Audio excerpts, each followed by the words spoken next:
श्रीमद्भागवती गाथा रहस्यार्थ प्रकाशकम् संशयोन्मूलनचिणं कृष्णं वन्दे जगद्गुरुम्। ललितस्कन्धमु कृष्णमूलमु सुकालापाभिरामम्बु मंजुलताशोभितमु सुवर्णसुमनस्सुज्ञेयमुन् सुन्दरोज्ज्वलवृत्तम्बु महाफलम्बु विमलव्यासालवालम्बुनै वेलयुन् भागवताख्यकल्पतरुः उर्विन् सद्विजश्रेयमयि सर्ववेदार्थतत्त्वज्ञं वेदार्थप्रतिपादकं पुराणसार सर्वज्ञं कृष्णं वन्दे जगद्गुरुम्। ओम अस्मद्गुरुभ्यो नमः।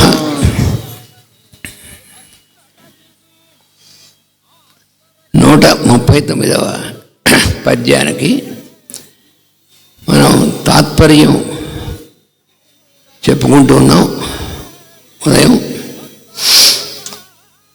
ఇందులో మనకి మాస్టర్ గారు వివరణ ఇస్తూ వృషభావతారం గురించి చెప్పుకున్నటువంటి దాంట్లో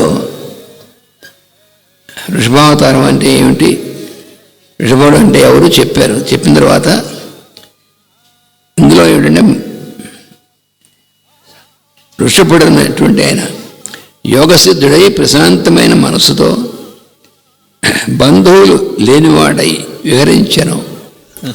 బంధువులు లేనివాడై విహరించడం ఏమిటండి అంటే, మరి ఆయనకి మహారాజు పరిపాలించాడు, ఆయనకి భార్య సంతానం ఉన్నారు. మరి బంధువులు అనేటువంటి వాళ్ళు లేకుండా విహరించాడు అంటే వాళ్ళ యందు కేవలం బాంధవ్యము అనేటువంటి బంధము లేనటువంటి వాడై, అంటే అందరి యందు కూడా పరమాత్మ అనేటువంటి వెలుగునే దర్శించినటువంటి వాడై, అందరి యందు తానే అయి ఉన్నటువంటి వాడై అటువంటి స్థితిలో ఉన్నాడు అని అర్థం. అంతేగాని బంధువులు లేనివాడంటే అందరినీ వదిలిపెట్టేశాడని కానీ, లేదా తెగతెంపులు చేసుకున్నాడని కానీ ఇట్లాంటి అర్థాలు కావు. మాస్టర్ గారు అక్కడ అవధూత సాంప్రదాయం అనేటువంటి దానికి మూలపురుషుడు ఆద్యుడు అని చెప్పారు. అక్కడ అవధూత అంటే మాస్టర్ గారు చెబుతూ పొరలు తొలగినవాడు అని చెప్పారు. పొరలు తొలగటం అంటే ఇప్పుడు చెప్పుకున్న ఇలాంటి పొరలు ఏవీ లేవు, ఉన్నది ఒకటే. అంటే వీళ్ళు మాకు దగ్గర వాళ్ళు, వీళ్ళు దూరమైనటువంటి వాళ్ళు, వీళ్ళు మనకు కావలసిన వాళ్ళు, వీళ్ళు పరాయి వాళ్ళు, వీళ్ళు చాలా సన్నిహితులు. ఇలాంటి బంధుత్వం అంటే ఆత్మకు సంబంధించిన బంధుత్వం అనేటువంటిది ఉండాలి. కానీ అది కాకుండా మనకి మమకారము అనేటువంటిది, వాటితో కూడినటువంటి బంధుత్వం అది నిలిచేటువంటిది కాదు. అందుకని బంధువులు లేనివాడై పైకి మాత్రము మూర్ఖుని వలె కనిపించను అన్నాడు. అవధూత లక్షణాల్లో అదొకటి.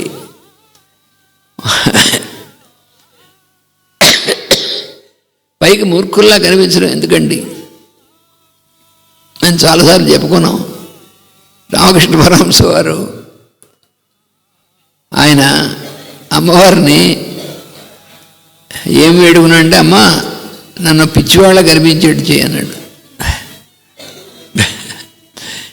అంటే ఎందుకని అంటే ఆయన నిత్యము ఆ పరమాత్మ అనే అమ్మవారి యొక్క స్థితిని ఉన్నటువంటి వాడుగా ఉంటే ఆయనలో ఉన్నటువంటి ఆ తేజస్సు ఆకర్షణ అనేటువంటి వాటికి చాలామంది ఆకర్షితులై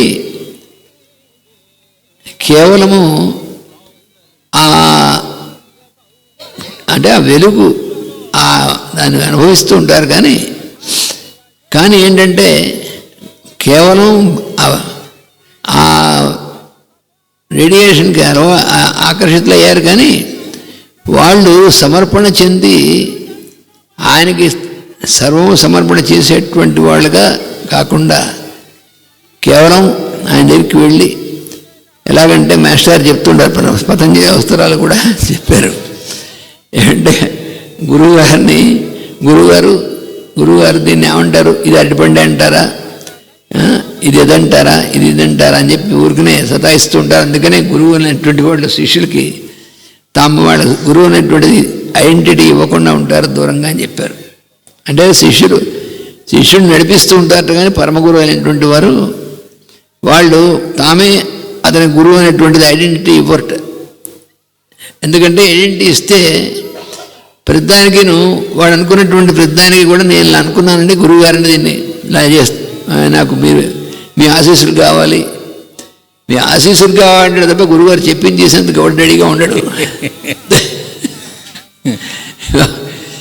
అది ఫార్మాలిటీ కింద తయారైపోతుంది అన్నమాట. గురువుగారు గమనించగానే చాలా బాగా చక్కగా ఫ్లాట్గా నామే పడిపోయి ఎంత బాగా గురువుగారి పాదాలు పట్టు లాగడం అనేటువంటి దాకా వెళ్ళిపోతుంది అనమాట. అంత ఒక ఫార్మాలిటీ.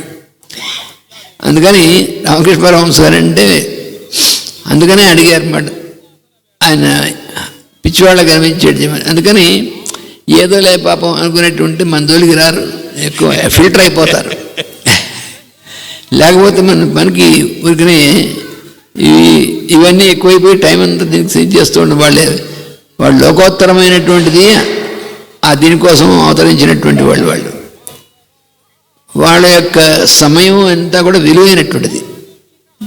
మరి అందుకే కదా మన మాస్టర్ గారు చూడండి, ఆయన అంత తక్కువ సమయంలో కొన్ని వందల సంవత్సరాలకు సరిపడినటువంటి ప్రణాళికని ప్రవర్తింపజేసి అంత విజ్ఞానాన్ని అన్నిటినీ కూడా అందించి కొన్ని తరాల వాళ్ళకి కావాల్సినటువంటివన్నీ చేసి దాన్ని మానవ జాతి శ్రేయస్సు కోసం అంకితం చేయడం అనేటువంటిది, అలాంటి దానికోసం వచ్చేటువంటి వాళ్ళు రామకృష్ణ పరమహంస వారు కానీ వాళ్ళందరూ కూడా. అందుకని రామకృష్ణ పరమహంస వారు ఏం చేశారంటే, ఎవరైతే ఆయనకి వాయికలుగా పనిచేసే కొద్ది మంది ఉంటారో, అంటే వివేకానందులు లాంటి వారు, వాళ్ళ ద్వారా తానే పనిచేస్తూ మిగిలినటువంటి వాళ్ళందరూ గురువుగారు కనబడితే కాస్త మనకు ఇవడుగు కొంతమంది సందేహాలు అడుగుతూ ఉంటారు, కొంతమంది అడుగుతుంటారు, ఇవన్నీ ఫిల్టర్ చేసేసేయడం కోసం అలా కనబడతారు. అందుకని పరమహంస స్థితి ఈ వృషభావతారంలో వృషభుడు ఈయన కూడా అవధూతగా ఉండి, అందుకని చాలామంది అవధూత అయితే ఈ అవధూతరు అనేటువంటి వారిని గుర్తించడం ఎలాగా అని కొంతమంది ఆరాటపడుతూ ఉంటారు. గుర్తిస్తే ఏం చేస్తావు? వాళ్ళు నిత్యం పరబ్రహ్మం అటువంటి దీంట్లో ఉంటే వాళ్ళని కూడా మనం డిస్టర్బ్ చేసేటువంటి వాళ్ళం అవుతాం. అందుకనే మనకి చాలా వరకు గుర్తింపగా అందరు వాళ్ళు. మనం ఏమిటి ఇమిటేట్ చేయాలి వాళ్ళ దగ్గర అంటే, ఇమిటేట్ చేయవలసింది వారి యొక్క విశ్వ ప్రేమని. వారు అందరికీ కూడా తమ యొక్క తాము సేవిస్తూ ఉంటారు. ఇటువంటి మహాపురుషులు వాళ్ళ సేవను అందుకోవడం కాదు, వారు అందరినీ సేవిస్తూ ఉంటారు. అటువంటి విధంగా ఇమిటేట్ చేయొచ్చు, కానీ లేకపోతే ఏంటంటే మనం కూడా వారి ఒకసారి మేము దీనికి వెళితే మహాకుంభకి వెళితే అక్కడ కొంతమంది నాగభవాలు ఉంటారు. వాళ్ళు పూర్తిగా వస్త్రరహితంగా ఉంటారు, ఒంటికంతా బూడిద పీల్చుకుంటూ అలా ఉంటారు. వాళ్ళని చూసి వెళ్ళినటువంటి వాళ్ళు ఒకళ్ళిద్దరు వీళ్ళు కూడా వీళ్ళంతా కూడా విభూతి పూసుకుని మనం కూడా వెళ్ళలాగా ఉన్నాం అంటే అలాంటి ఇమిటేషన్ మనకి రాదు. మనం ఏ స్థితికి ఎదిగా మన సాధనలో అనేటువంటిది అది ముఖ్యమైనటువంటిది. అందుకని పరమహంస అవధూతులు అయినటువంటి వాళ్ళు మనకి వారి యొక్క వేష భాషల చేత కానీ ఒక్కోసారి రకరకాలుగా ఉంటారు అవధూతలు. అందరూ పైగా అవధూతలు అందరూ ఒకే రకంగా ఉంటారు, లేకపోతే ఒకే యూనిఫారం వేసుకుని అలా ఏం ఉండదు. ఒక్కోసారి కొంతమంది అవధూతలు చాలా తీవ్రంగా ఉన్నట్టు కూడా కనిపిస్తారు. మనకి భరద్వాజ మాస్టర్ గారు ఈ అవధూతలైనటువంటి వాళ్ళు ఎవళ్ళు ఎలా చేశారో వాళ్ళ గురించినటువంటివన్నీ ఆయన దర్శించే మహాత్ములు వాళ్ళ యొక్క ఇదంతా కూడా అవన్నీ వివరంగా మనకి ఇచ్చారు. అందుకని ఆ అవధూతలు ఎలా ఉంటారో, ఎలా మాట్లాడతారో, ఎలా ప్రవర్తిస్తారో, ఏం చేస్తారో అనేటువంటిది మనం ఊహకి అందేటువంటి విషయం కాదు. అందుకని మూర్ఖుని వలె కనిపించను, మహర్షులు మాత్రం వాని యొక్క స్థితిని గమనించిరి. ఈ వాక్యం కూడాను. మరి వాళ్ళ అందరికీ అలా పిచ్చివాళ్ళలాగా మూర్ఖులా కనిపిస్తారు. మరి వాళ్ళు ఎలా తెలుస్తుంది? వాళ్ళ నిజమైన స్వరూపం అంటే ఎవరికి తెలుస్తుంది అంటే మహర్షులు మాత్రమే అన్నారు ఇక్కడ. ఈ ఋషభుడు అనేటువంటి ఆయన అవధూత సంప్రదాయానికి మొట్టమొదటి వాడు. కానీ ఆయన యొక్క స్థితి ఎవరికి తెలుస్తుంది అంటే మహర్షులు మాత్రము వాని యొక్క స్థితిని గమనించిరి అన్నారు. మహర్షులు బాగా తపస్సు చేసినటువంటి వాళ్ళు, పూర్తిగా లోకశ్రేయస్ కోసం అటువంటి వాళ్ళు, ఋషులైనటువంటి వాళ్ళనే వాళ్ళు మాత్రం గమనించారట. ఎవరు? ఋషభుడి యొక్క స్థితిని గమనించారట. ఇతని స్థితి పరమహంసలు పొందదగినది అని కొనియాడిరి. అలా గుర్తించి వాళ్ళు ఆ మహర్షులు ఏమన్నారంటే, ఈ ఋషభుడుకు ఉన్నటువంటి ఈయన పరమహంస అనేటువంటి ఆ స్థితి, పరమహంసలు పొందదగినటువంటి స్థితి. అయితే పరమహంస అంటే ఏమిటి అంటే, ఒక పరమహంస అంటే ఒక పేరు కాదు. ఎలా అయితే గురువు అనేటువంటిది ఒక పేరు కాదో, పరమహంస అనేటువంటిది కూడా ఒక పేరు కాదు. దీనికి కింద వివరణ ఇచ్చారు మాస్టర్ గారు. ఉచ్ఛ్వాస నిశ్వాసములలో సహజముగా వర్తించినట్టు సోహం అను మంత్రమును హంస మంత్రం అని కూడా అంటారు. మన ఉచ్ఛ్వాస నిశ్వాసలు మనందరిలో కూడా నడుస్తూ ఉంటాయి. అది మనం ఉచ్ఛ్వాస నిశ్వాసలు మనం చేయడం కాదు. మనం గుర్తుపెట్టుకుని ఎన్నాళ్ళు చేస్తాం, ఎంతసేపు చేస్తాం. నిజంగా మన ఉచ్ఛ్వాస నిశ్వాసలు మనం గుర్తుపెట్టుకుని మనమే చేయాలంటే కొద్ది నిమిషాల తర్వాత మనం గుర్తుండదు. ఎందుకంటే అంతకంటే ముఖ్యమైనటువంటి విషయాలు గుర్తొస్తాయి. వెంటనే మనం ఉండం, మన శరీరం పడిపోతుంది. అందుకని మనం ఇలాంటి వెరివేషాలు వేస్తామని ఆ దేవతలు ఈ ఉచ్ఛ్వాస నిశ్వాసలు అనేటువంటి స్పందనల్ని వాళ్ళు నడిపిస్తూ ఉంటారు. అవన్నీ నడిపించేటువంటి దేవతనే వాయువు అన్నారు మన వేదాల్లో. స్పందనములు అనేటువంటి పల్సేషన్స్ అనేటువంటి వాటికి అధిపతి అయినటువంటి అధిదైవమునే వాయువు అన్నారు. అందుకే నమస్తే వాయో త్వమేవ ప్రత్యక్షం బ్రహ్మాసి అని మనం అనుకుంటాం. వాయువుకి నమస్కారం, నువ్వే ప్రత్యక్ష బ్రహ్మవి అన్నారు. రోజు మనం చేసుకునేటువంటి యాసన్ మన ఇన్వొకేషన్లో. పైగా తర్వాత త్వామేవ ప్రత్యక్షం బ్రహ్మ వదిష్యామి, నువ్వు ప్రత్యక్ష బ్రహ్మ అనడానికి కూడా నిన్నే ఉపయోగించాలన్నాడు. వాయుదేవ నువ్వే ప్రత్యక్ష బ్రహ్మవి అని మనం అనాలన్నా కూడా మన వాక్ బయటకు ఉచ్చరించాలని కూడా ఉచ్చరించడానికి ఆ వాయువుని ఉపయోగించాలి తప్ప లేకపోతే మన వాక్ బయటికి రాదు. అందుకని త్వామేవ ప్రత్యక్షం బ్రహ్మ వదిష్యామి, నువ్వే ప్రత్యక్ష బ్రహ్మ అనేటువంటిది పలకడం కూడా నిన్నే పలకాల్సిందే తప్ప మా అంతటా మేము నువ్వు ప్రత్యక్ష బ్రహ్మమే అని అనలేము నువ్వు లేకుండా. అందుకని మనలో ఉచ్ఛ్వాస నిశ్వాసలు అనేటువంటివి, మనలో ప్రాణస్పందనలు అనేటువంటివి నిరంతరం కలిగిస్తూ లోపలికి గాలి మనం పీల్చేప్పుడు సో అనేటువంటి శబ్దము, బయటికి గాలి మళ్ళీ విడిచిపెట్టేప్పుడు హమ్ అనేటువంటిది, ఈ రెండు హంస అన్నారు. ఒక హంసకి రెండు రెక్కలుగా ఈ సో హమ్ అనేటువంటిది ఉన్నాయి. వాటి కారణంగానే మనలో ఉచ్ఛ్వాసము నిశ్వాసము జరుగుతూ ఉంటాయి. సోహం సోహం సోహం అని. అది ఎప్పుడు మనం గమనించాం. ఈ సోహం అనేటువంటిది ఒక మహామంత్రం. ఈ సోహం అని మనం ఉచ్చరిస్తూ మనం విన్నాం అనుకోండి, సోహం సోహం, అది ఏమవుతుంది, హంసోహం సోహం సో అవుతుంది. అంటే హంస అన్నారు దాన్నే. హంస హంస పరమహంస సోహం హంస సోహం హంస హంస హంసాయ విద్మహే పరమహంసాయ ధీమహి తన్నో హంస ప్రచోదయాత్ అని మనం మహాన్యాసంలో రుద్రాభిషేకం దీంట్లో మనం చదువుకుంటూ ఉంటాం. హంస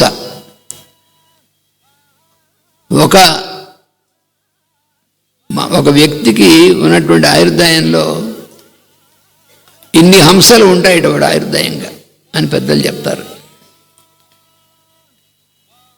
ఆ అన్ని హంసలు అంటే వాడికి ఆ జీవితంలో ఇన్ని లక్షలు ఇన్ని కోట్ల హంసలు వాడికి ఇవ్వబడతాయి ఆ ఉచ్ఛ్వాస నిశ్వాసుల ద్వారా. అది తెలియకపోతే మనం ఈ ఉచ్ఛ్వాస నిశ్వాసాల యొక్క గతిని వాటిలో ఆ గతిలో ఒక లయం ఉంటుంది. లయాత్మకం, తాళలయాత్మకమైనటువంటి విధంగా ఈ ఉచ్ఛ్వాస నిశ్వాసాలు మనలో జరుగుతూ ఉంటాయి. అవి మనకు తెలియడం గుర్తుండడంతో సంబంధం లేదు అసలు. ఎందుకంటే దాని ప్రకారమే మన రక్త ప్రసారణ కానీ మన గుండె కొట్టుకోవడం కానీ ఇవన్నీ కూడా మనకు తెలియడం, మనకు తెలిసేంతవరకు తర్వాత పనిచేయడం అంటే మనం ఉండం. అవి మనకు గుర్తే ఉండదు కదా, అలాంటిది మనం తెలిసేదేమిటి నమ్మహం ఏం వాటి మీద అసలు మనం ఏది ముఖ్యమైంది నిరంతరం మనకి ఏది చాలా అదేటువంటిది మనకి ఇంపార్టెంట్ ఏదంటే మనం ఇవన్నీ గుర్తుంటాం. మనకి ఎందుకంటే ఎక్కువ ఇంపార్టెంట్ మనకు గుర్తుంటాయి కాబట్టి. అందుకని మనం ఈ గుండె కొట్టుకోవడం అనేటువంటి దాని స్పందన, ఉచ్ఛ్వాస నిశ్వాసన అనేటువంటిది ఇవన్నీ కూడా చాలా ఒక చక్కని లయాత్మకంగా పనిచేస్తూ ఉంటాయి. కానీ మన మనసులో కలిగేటువంటి వికారములు అంటే ఆవేశం మొదలైనటువంటివి, కోపం క్రోధం కామం, ఈ వికారాలు అనేటువంటివి కామక్రోధాలు వికారములు అంటారు. అవి మన మనస్సు పైన తీవ్రంగా మనం పనిచేసినప్పుడు ఈ ఉచ్ఛ్వాస నిశ్వాసల గతి కాస్త అది చెదిరిపోతుంది మన ప్రవర్తన వల్ల, మన రాంగ్ దీనివల్ల. అవి చెదిరిపోయినప్పుడు ఏమవుతుందంటే ఎలా ఉండాలనే కాకుండా మనం ఎవరి మీద కోపం వచ్చిందనుకోండి, ఆ కోపం ఉన్నంతసేపు మన మనసులో ఆ కోపం ఎందాకా ఉన్నా అందాకా మన ఉచ్ఛ్వాస నిశ్వాసాలు వేగంగా కొట్టుకుంటాయి. అంటే మన హంసలు తొందరగా ఖర్చు అవుతాయి. ఇలా ఎన్నిసార్లు మనం ఎంతమంది మీద కోపం, ఎంతమంది మీద ద్వేషం, ఈ రాగద్వేషాలు కామక్రోధాలు ఇవన్నీ పనిచేస్తున్నప్పుడల్లా ఈ ఉచ్ఛ్వాస నిశ్వాసాలు డిస్టర్బ్ అవుతుంటాయి. గుండె కట్టుకునేటువంటి రిథం డిస్టర్బ్ అవుతూ ఉంటుంది. అప్పుడు మనం కార్డియాలజిస్టు, పల్మనాలజిస్టు వాళ్ళు ఏం చేస్తారు పాపం, వాళ్ళకే అది ఎన్నిసార్లు కొట్టుకుంటే ఏమిటంటే లెక్క పెట్టడం తప్ప అది కొట్టుకోవడానికి కారణం ఏమిటి, దాని వ్యవహారం ఏమిటి అని తెలియదు. అందుకని ఉచ్ఛ్వాస నిశ్వాసంలో సహజముగా వర్తించినట్టు సోహం అనే మంత్రాన్ని హంస మంత్రం అన్నారు. అందుకని హంస అనేటువంటిది దాని యందు మనస్సు లీనమైన వారు హంస మంత్రముగా తాము జపింతురు. అది నడుస్తూ ఉంటుంది మనలో హంస మంత్రం అనేటువంటిది. మంత్రాలన్నీ కూడా మనం చేస్తే ఆ మంత్రాన్ని మనం ఉచ్చరించి మనం ఆ మంత్ర జపం చేస్తూ ఉంటే అవి నడుస్తూ ఉంటాయి. మన మనస్సు దాని యందు లీనమైనటువంటి అప్పుడు ఆ మంత్రమే మనం అనేటువంటిది అసిద్ధి కలుగుతుంది. లేకపోతే మంత్రం టేప్ రికార్డులో నడుస్తూ ఉంటుంది. మన మంత్రాల మాల తిప్పుతూ అక్షరాలు చేసేస్తున్నాం, చేసేయచ్చు. ఎంత చేస్తాం, లక్షలు ఏమిటి, కోట్లు కూడా చేస్తాం, అయితే కోటి లేఖనం చేస్తాం, ఇవన్నీ చేస్తాం. ఎవరి ఫ్యాన్ వేసింది ఎవరమ్మా ఇక్కడ?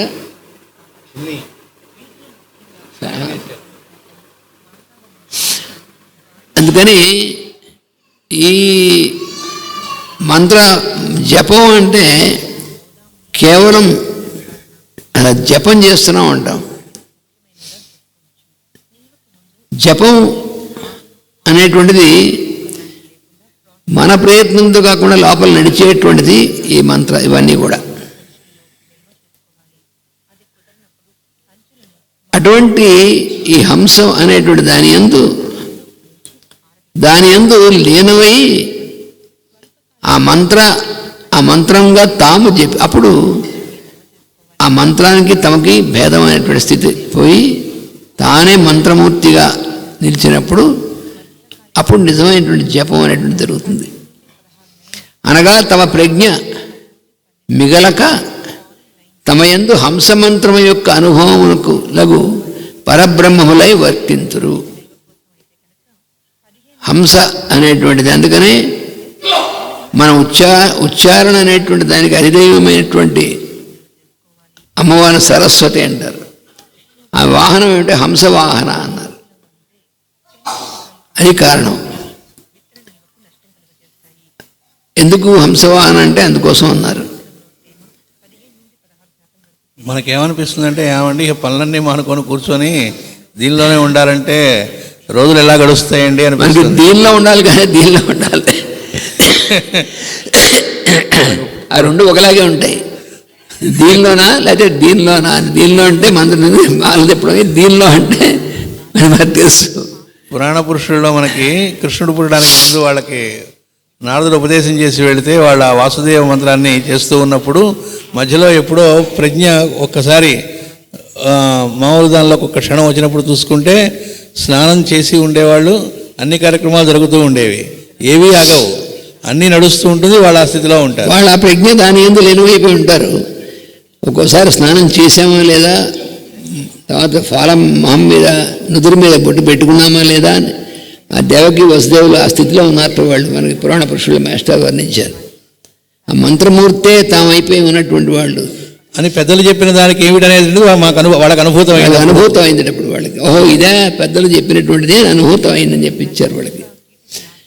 అలాగా తమ ప్రజ్ఞ మిగలక అంటే మన ప్రజ్ఞ వేరుగా ఉండడం అనేటువంటిది లేకుండా తమ యందు హంసమంత్రం యొక్క అనుభవములకు పరబ్రహ్మములై వర్తింతురు.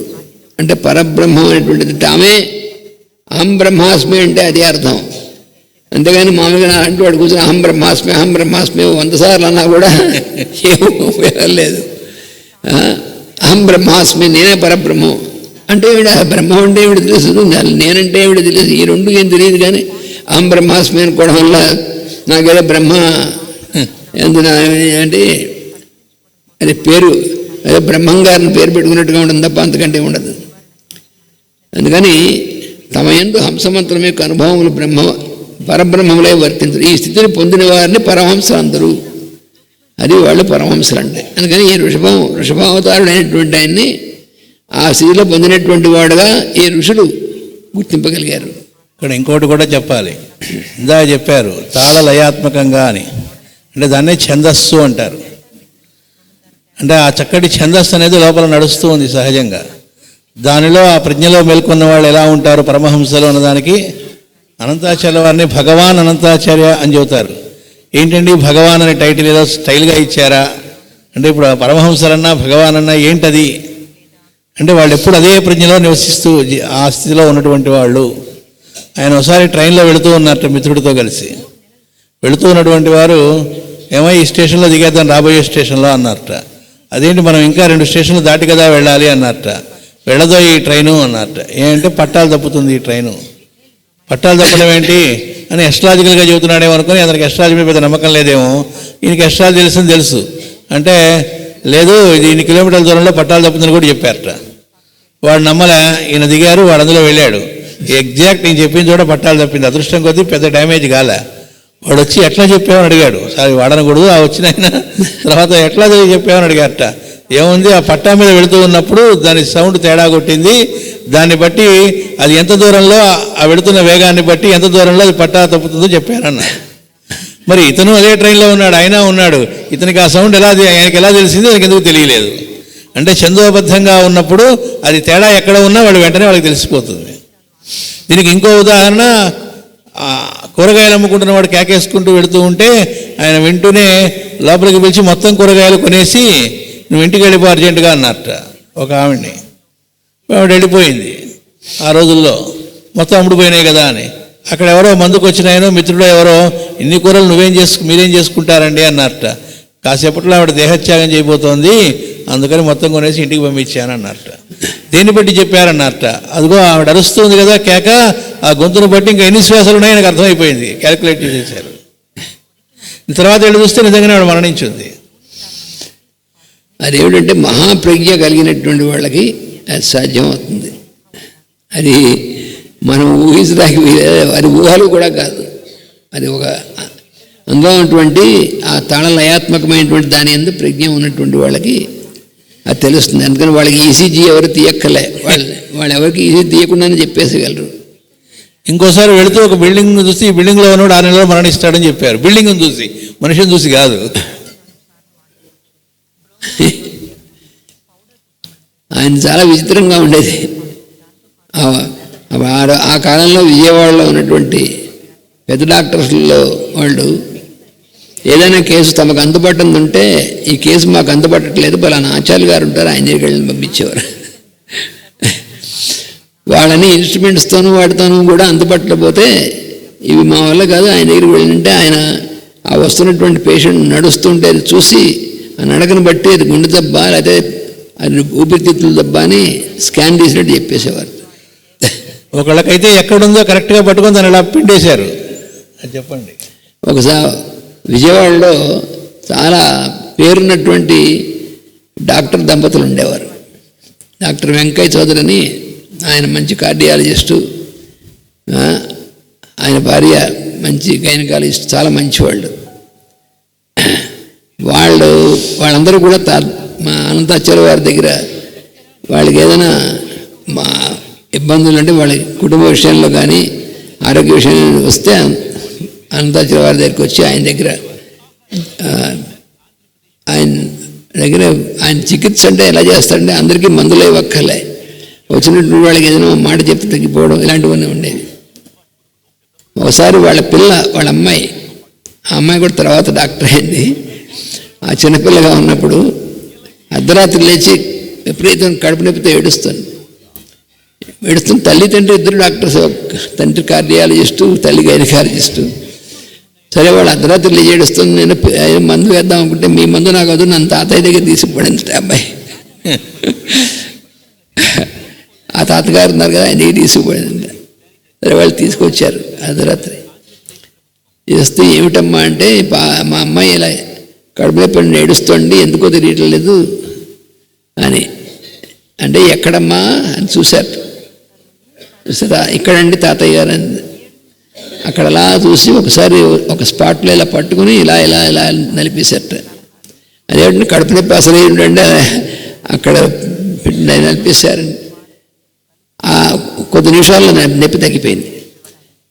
నొప్పి ఉన్న చోట నొక్కితేనే నొప్పి పుడుతుందే, నొప్పి పెయిన్కిల్లర్ అయ్యారు కానీ అని ఈ దేన్ని బట్టి చేశారు. ఏం చేశారంటే, అప్పుడు వాళ్ళ తల్లిదండ్రులు డాక్టర్లు గారా, ఆచార్య గారు మీరు ఏం చేశారు, మా పిల్లకి మీరేం మందు కూడా వేయకుండా తగ్గిపోయింది, ఈ విచిత్రం ఏమిటి అని అడిగారు. అడిగితే అప్పుడు ఆయన చెప్పారట, ఏం లేదు, ఆ లోపల ఒక పెద్ద పారాసైట్, ఒక పాము అంటే అది ఈ లోపల ఎలిక పాము ఇలాంటివి ఉంటాయి కదా, అది అక్కడ లోపల ఆ స్పాట్లో దాన్ని బాగా ఇబ్బంది పెడుతోంది ఆ పిల్లని, దాన్ని తట్టుకోలేక ఏడుస్తుంది. మరి మీరు ఏం చేశారన్నారు. దాని తల ఎక్కడుందో ఆ తలని ఐడెంటిఫై చేసి ఆ పాముని అక్కడ నొక్కేసాను, ఆ పాము లోపల చచ్చిపోయింది, రేపు పొద్దున మోషన్లో పోతుందని చెప్పారు. ఓర్నాయన,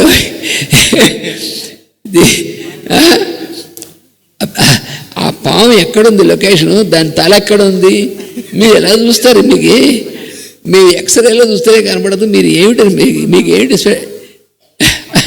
ఆయన నవ్వుకున్నారు. అంతేలే అన్నారు. ఆవిడ మళ్ళీ తర్వాత మర్నాడు ఆ పిల్లకి మోషన్లో పాము పడి, ఆ పాము ఏమిటి కావాలని చూసిన తాత ఆయన చెప్పింది కరెక్ట్, ఆ పాముకి తల నలిగిపోయింది ఆ పడినటువంటిది. అలా ఉండేది. అందుకని ఆయన అందుకని అలాంటిది మరి వైద్యం అంటే ఊరికి మందులు వేసేయడమే కాదు, హీలర్స్ వాళ్ళు. వాళ్ళకి చూడంగానే వాళ్ళు తెలుస్తుంది. ఎందుకని అంటే దీనికి కారణం వాళ్ళ ప్రజ్ఞ ఈ తాళలయాత్మకమైనటువంటి ఏవైతే పనిచేస్తున్నాయో వాటి ఎందు స్థిరపడినటువంటి వాళ్ళకి సాధ్యం అవుతుంది అన్నారు. అది లేకపోతే మనం ఏవో కథలు చెప్పుకోవాల్సింది, కానీ ఇప్పుడు ఎలా ఇదవుతుందని మన మాస్టర్ గారు ఒకసారి ఈకే మాస్టర్ గారు ఆయన డిస్పెన్సర్లో కూర్చున్నారు. ఆయన పక్కన రామకోట తాత గారు కూర్చున్నారు. ఇలాగా అందరం మేము అంతా పక్కన ఉన్నాం. ఆయన రాసిన మందులు చీట్లు రాసేవాళ్ళు ఒకళ్ళం, తర్వాత లేకపోతే అవన్నీ చేసేటువంటిది ఇలాగా డిస్పెన్సరీ. ఆ గేట్లోంచి గేట్ తీసుకుని ఒక ఆవిడ వస్తుంది, కొత్త పేషెంట్. ఈ లోపల పక్కన స్విట్జర్లాండ్ నుంచి వచ్చిన డాక్టర్ ఒక ఆయన ఉన్నాడు, మాస్టర్ గారి దగ్గర ఉండి కొన్నాళ్ళు నేర్చుకుని వచ్చాడు. ఆయన కూడా కూర్చున్నాడు. ఇంకో పక్కన ఇంకో డాక్టర్ గారు, అంటే మాస్టర్ గారు స్వయంగా అల్లుడే ఆయన, మా బావగారు, ఆయన అప్పుడే ఎండి చేస్తున్నారు, ఆయన కూర్చున్నారు. ఆ పేషెంట్ గేటు తీసుకొని లోపలికి వస్తుంటే ఇలా చూసి ఆ వస్తున్న ఆవిడకి లివర్లో బలాన్ని వైపు లోపులో ఆవిడకి చిన్న గ్రోత్ మొదలైంది, సిస్టు ఆ వచ్చేటువంటి ఆవిడకి, అందువలన దాంతో ఇబ్బంది పడుతున్నటువంటిది ఆవిడ అన్నారు.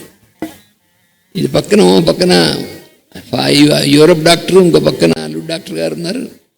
వీళ్ళందరూ ఏంటి ఆవిడ ఇంకా అసలు పేషెంట్ ఏ పేషెంటు ఆవిడ రిపోర్ట్స్ తెచ్చింది చూడలేదు, ఏమీ లేదు, ఇలా చెప్తున్నాడు అని వీళ్ళు ఆశ్చర్యంగా చూస్తున్నారు.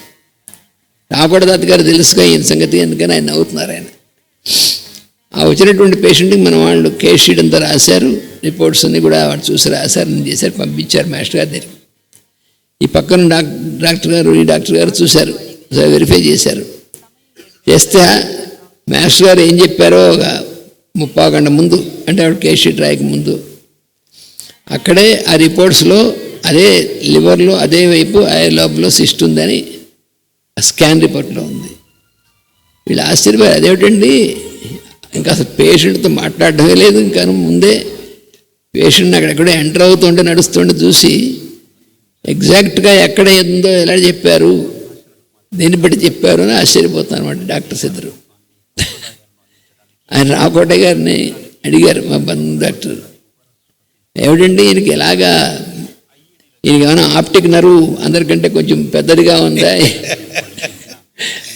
తాతగారు నవ్వి, మీకు ఆయన సంగతి అర్థం అంటే ఇంకొన్ని సంవత్సరాలు పడుతుందయ్యా, అప్పుడే తెలియదు, ఇప్పుడు బంధువుగా చూస్తున్నావు, అందుకని నీకు అర్థం కాదు, నువ్వు డాక్టర్ అనుకుంటున్నావు, ఆయన బంధువుగా చూస్తున్నావు, తర్వాత అర్థం అవుతుంది. ఆప్టిక్ నర్వ్ అంత పెద్దనే ఉండడం కాదు, ఆయన దృష్టి అనేటువంటిది అంతర్యామి దృష్టి అయింది, అందుకని అర్థమవుతుంది అని చెప్పారు రామకోట గారు. అలా ఉంటుందన్నమాట. అంటే వాళ్ళు పరమహంసలు అంటే, మరి మాస్టర్ గారు పరమహంస, అదేమిటంటే ఆయన అవధూత అంటే, అదేమిటంటే అవధూతలకి పరమహంసలకి వాళ్ళ సంసారం ఉండదు అంటే ఆయనకి సంసారం లేదు. మరి అదేమిటంటే అదేమిటి, మరి పిల్లలు ఉన్నాం, ఆయనకి 6 పిల్లలం మేము, పిల్లలు ఉన్నారు, భార్య పిల్లలు ఉన్నారు అంటే, అవి ఉన్న ఆ బంధము అందు లేకుండా అంతర్యామైనటువంటి స్థితి అందు ఉన్నటువంటి వాళ్ళు అలా ఉంటారని మనకి అందుకనే రామకోట తాత గారు అద్భుతమైన గ్రంథాన్ని ప్రసారించారు, జీవన జ్యోతి అని. మాస్టర్లో ఉన్నటువంటి దివ్యత్వాన్ని తెలియజేసేటువంటిది. అది కనుక మనం చదివితే మనకు అర్థమవుతుంది. అంటే ఆ దర్శించిన వాళ్ళు ఆయన, ఎందుకంటే ఆయన కూడా అలాంటి స్థితిలో ఉన్నటువంటి వారు కాబట్టి దర్శించారు. ఇందా చెప్పారు కదా, మళ్ళీ ఋషులు వాళ్ళే గ్రహించగలరు అని. దీని సాధనలో 3 స్థితులు ఉన్నాయని చెప్పారు ఇక్కడ మాస్టర్ గారు వివరణలో. ఆ 3 స్థితులే ఉదయం చెప్పుకున్నాం, కానీ చాలాసార్లు చెప్పుకుంటే కానీ ఎక్కదు అది. ఒకటి విష్ణు స్థితి. మనకి మొదటి భాగవతం ప్రారంభంలోనే నారదుని పూర్వజన్మ వృత్తాంతము అనేటువంటి దాంట్లో చెప్పారు. విష్ణు ఉపాసన, వాసుదేవ ఉపాసన, నారాయణ ఉపాసన అని విష్ణు స్థితి, వాసుదేవ స్థితి, నారాయణ స్థితి అని. ఇదే సాధనము నారదుడు పూర్వజన్మమును దాసీపుత్రుడై చేశాను. ఆ సాధన ఆయనకి ఎంతసేపు పట్టిందంటే ఊరికనే అలా వాళ్ళు చెప్పారు, ఈ సాధన వెంటనే కుదిరింది ఆయనకి, పూర్వజన్మలో నారదుడికి. అందు మూడవది నారాయణ స్థితి సొక్కుచుండగా దాని యందు నారదుడికి కోరిక కలిగాను. మూడవది అయినటువంటి స్థితికి వెళ్ళిన తర్వాత ఇది ఇలాగే ఉండిపోతే బాగుండు అనిపించింది. ఆ అనిపించడం కోరిక అవడం వల్ల అదే అడ్డొచ్చింది, ఆ స్థితి నుంచి జారిపోవడం జరిగింది. మనం నారద పూర్వజన్మవృత్తాంతం మనం చదువుకున్నాం. దానితో ఆ స్థితి నష్టమయ్యే కోరిక మిగిలెను, దానితో తానును మిగిలెను. ఆ స్థితి జారిపోయింది. తత్ఫలితముగా ఆ జన్మకు నారాయణత్వం లభింపలేదు. ఆయన అయ్యో జారిపోయింది, స్వామి యొక్క అనుభవంలో వచ్చి కూడా జారిపోయామే అని ఆ నారద మహర్షి పూర్వజన్మలో చాలా ఆవేదన పడుతూ తిరిగితే మళ్ళీ ఆయన యొక్క వాణి వినపడింది. ఏమంటే ఈ జన్మలో ఈ శరీరంలో ఉండగా మళ్ళీ సాధ్యం కాదు, నీకు మళ్ళీ దివ్యమైన శరీరం వస్తుంది వచ్చే కల్పంలో, అప్పుడు నీకు ఆ స్థితి మళ్ళీ వస్తుంది. వచ్చే కల్పం దాకా వెయిట్ చేయాల్సి వచ్చింది నారద మహర్షికి. అంటే ఆయన కల్పం దాకా వెయిట్ చేయాలంటే నారాయణ వాడు ఆ స్థితి రావాలంటే అసలు ఎన్ని కల్పాలు పడుతుందో లేకపోతే ఎన్ని ఇది పడుతుందో చెప్పలేము. అయినప్పటికీ తెలుసుకుంటే మనకి ఎప్పటికైనా మంచిది. శరీరము విడిచి కల్పాంతం వరకు వేచి ఉండెను. మరల బ్రహ్మ సృష్టిలో మొదటి వారితో కలిసి జన్మించి నారాయణుని సాన్నిధ్యమును పొందెను నారద మహర్షికి. ఈ కథ ప్రథమ స్కందమునని చెప్పబడినది. బ్రహ్మదేవుడు నారదునకు ఆ అనుభూతిని గుర్తు చేయుచున్నాడు. ఇందు హంస మంత్రమే వృషభావతారం ఎత్తును. అంటే మంత్రమే ఇక్కడ అవతారమూర్తిగా ఆవిర్భవించిన అది వృషభావతారం. హంసయే మన శ్వాసలోని మంత్రం. అందుకని మనకి తెలియకుండానే మనందరిలోనూ పనిచేసేటువంటి మంత్రం ఒకే ఒక మంత్రం, అది హంస మంత్రము, సోహం అనేటువంటిది. ఆ సోహం అనేటువంటి రెండు రెక్కల మధ్యలో ఉన్నటువంటిదే ఓంకారము అని అది మనకి వేదంలో ప్రతిపాదింపబడినటువంటిది. ఆ రెండు రెక్కలతో కూడినటువంటి సుపర్ణుడుగా ఓంకారం అనేటువంటిది, అది సుపర్ణమూర్తి గరుత్మంతుడు అంటారు. అందుకని భగవంతుడి యొక్క ఆయన యొక్క వాహనంగా చెప్తారు.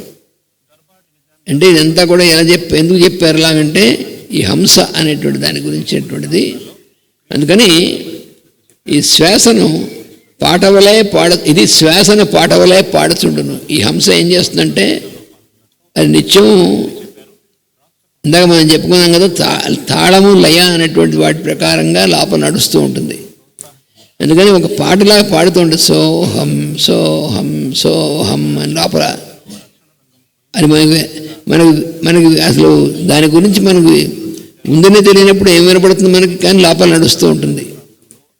మన గుండె కొట్టుకోవడం కూడా మనకి ఎప్పుడైనా మన గుండె మామూలుగా కాకుండా వేరే రకంగా కొట్టుకుంటే అప్పుడు మనకు తెలుస్తుందమ్మా మన గుండె కొట్టుకుంటుందని. మన దగ్గర అప్పుడప్పుడు కొంతమంది పేషెంట్స్ వచ్చి డాక్టర్ గారు నాకు గుండె కొట్టేసుకుంటుంది అంటాడు. గుండె కొట్టేసుకోకపోతే మనం ఉండవు అసలు. కానీ పాపం అంటే వాడు చెప్పింది ఏంటంటే గుండె మామూలుగా కొట్టుకుంటే మనకు గుండె కొట్టినట్టుగా ఉంటుంది, కానీ మన నిమిషానికి గుండె కొట్టినట్టు గుర్తు చేస్తుంది. అక్కడ తేడా ఉందన్నమాట. లేకపోతే మనకి గుర్తు చేయదు, దాని పని చేస్తూ ఉంటుంది మనలో. దాన్ని మనం చేయనిస్తే మనం పట్టణ వాటికి కూడా అడ్డుపడిపోతూ ఉంటాం మన ఆలోచనలతో, మన యొక్క దీంతో. అందుకని శ్వాసలో ఉన్నటువంటి మంత్రం అది పాట వలె పాడుచుండు కనుక దీన్ని సామవేదం అందరు. ప్రాణ సామవేద అని చెప్పారు. వేదాల్లో నేను సామవేదము అన్నాడు భగవద్గీతలో కృష్ణ పరమాత్మ. అంటే పరబ్రహ్మమైనటువంటి స్వరూపం ఏమిటంటే సామ అంటే పాట అని అర్థం. సామ అంటే అందుకని వేదాల్లో చదివేటువంటి వేద మంత్రాలు చదివేప్పుడు సామవేదం యొక్క మంత్రం వింటే మనకి అది సంగీతం యొక్క దీంట్లో ఉంటుంది ఆ మంత్రం. అలా సామవేదం వింటుంటే మనకు అంత అద్భుతమైనటువంటి విధంగా ఉంటుంది ఆ శబ్దం అంతా. అందుకని మనలో నడిచేటువంటిది దీన్ని సామవేదం, ప్రాణ సామవేద అంటారు. దీని సహాయమున కంఠముతో ఉచ్చరింపబడు నాదమును రేఫము లేక ఋషభము అందరు. ఈ ఉచ్చరించేటువంటి సోహం అనేటువంటి దీనివల్ల అది బయటికి వచ్చేప్పుడు, లోపల పీల్చేప్పుడు సో అనేటువంటిది. అందుకనే ప్రాణాయామం అనేటువంటి దీంట్లో లోపలికి పీల్చేప్పుడు మనస్సులో సో అనేటువంటి మంత్రాన్ని మనం మనసుతో ఉచ్చరించాలి. అంటే బయటకు ఉచ్చరించలేము. లోపల పీల్చేప్పుడు ఎలా ఉచ్చరిస్తాం? లోపల పీల్చింది మళ్ళీ బయటకు వచ్చేప్పుడు మాత్రమే హమ్ అనేటువంటిది ఉచ్చరింపబడుతుంది. ఆ బయటకు వచ్చేప్పుడు ఆ నాదం బయటకు శబ్దం వినపడుతుంది. అందుకని మనం ఏం చేయమన్నారు? ఆ శబ్దాన్ని వింటూ దాన్ని ఉచ్చరించమన్నారు. మన ప్రాణాయామంలో పెద్దలు చెప్పినటువంటిది ఏంటంటే, ఈ శబ్దం అనేటువంటిది ఇలా పనిచేస్తూ ఉంటుంది. అది ఉచ్చరిస్తూ ఉన్నప్పుడు ఆ శబ్దాన్ని, కంఠ నుంచి వస్తున్నటువంటి శబ్దాన్ని నువ్వు ఓం అని ఓంకారం ఏదైతే ఉచ్చరిస్తున్నావో దాన్ని వింటూ ఉచ్చరించమన్నారు. దీని రూపమున ఓంకారమును ధ్యానం చేసినచో ఋగ్వేదము దర్శనమగును. వేదం దర్శనం అవడం అంటే అది అర్థం. వేదం అంటే ఒక గ్రంథం, టెక్స్ట్ బుక్ కాదు.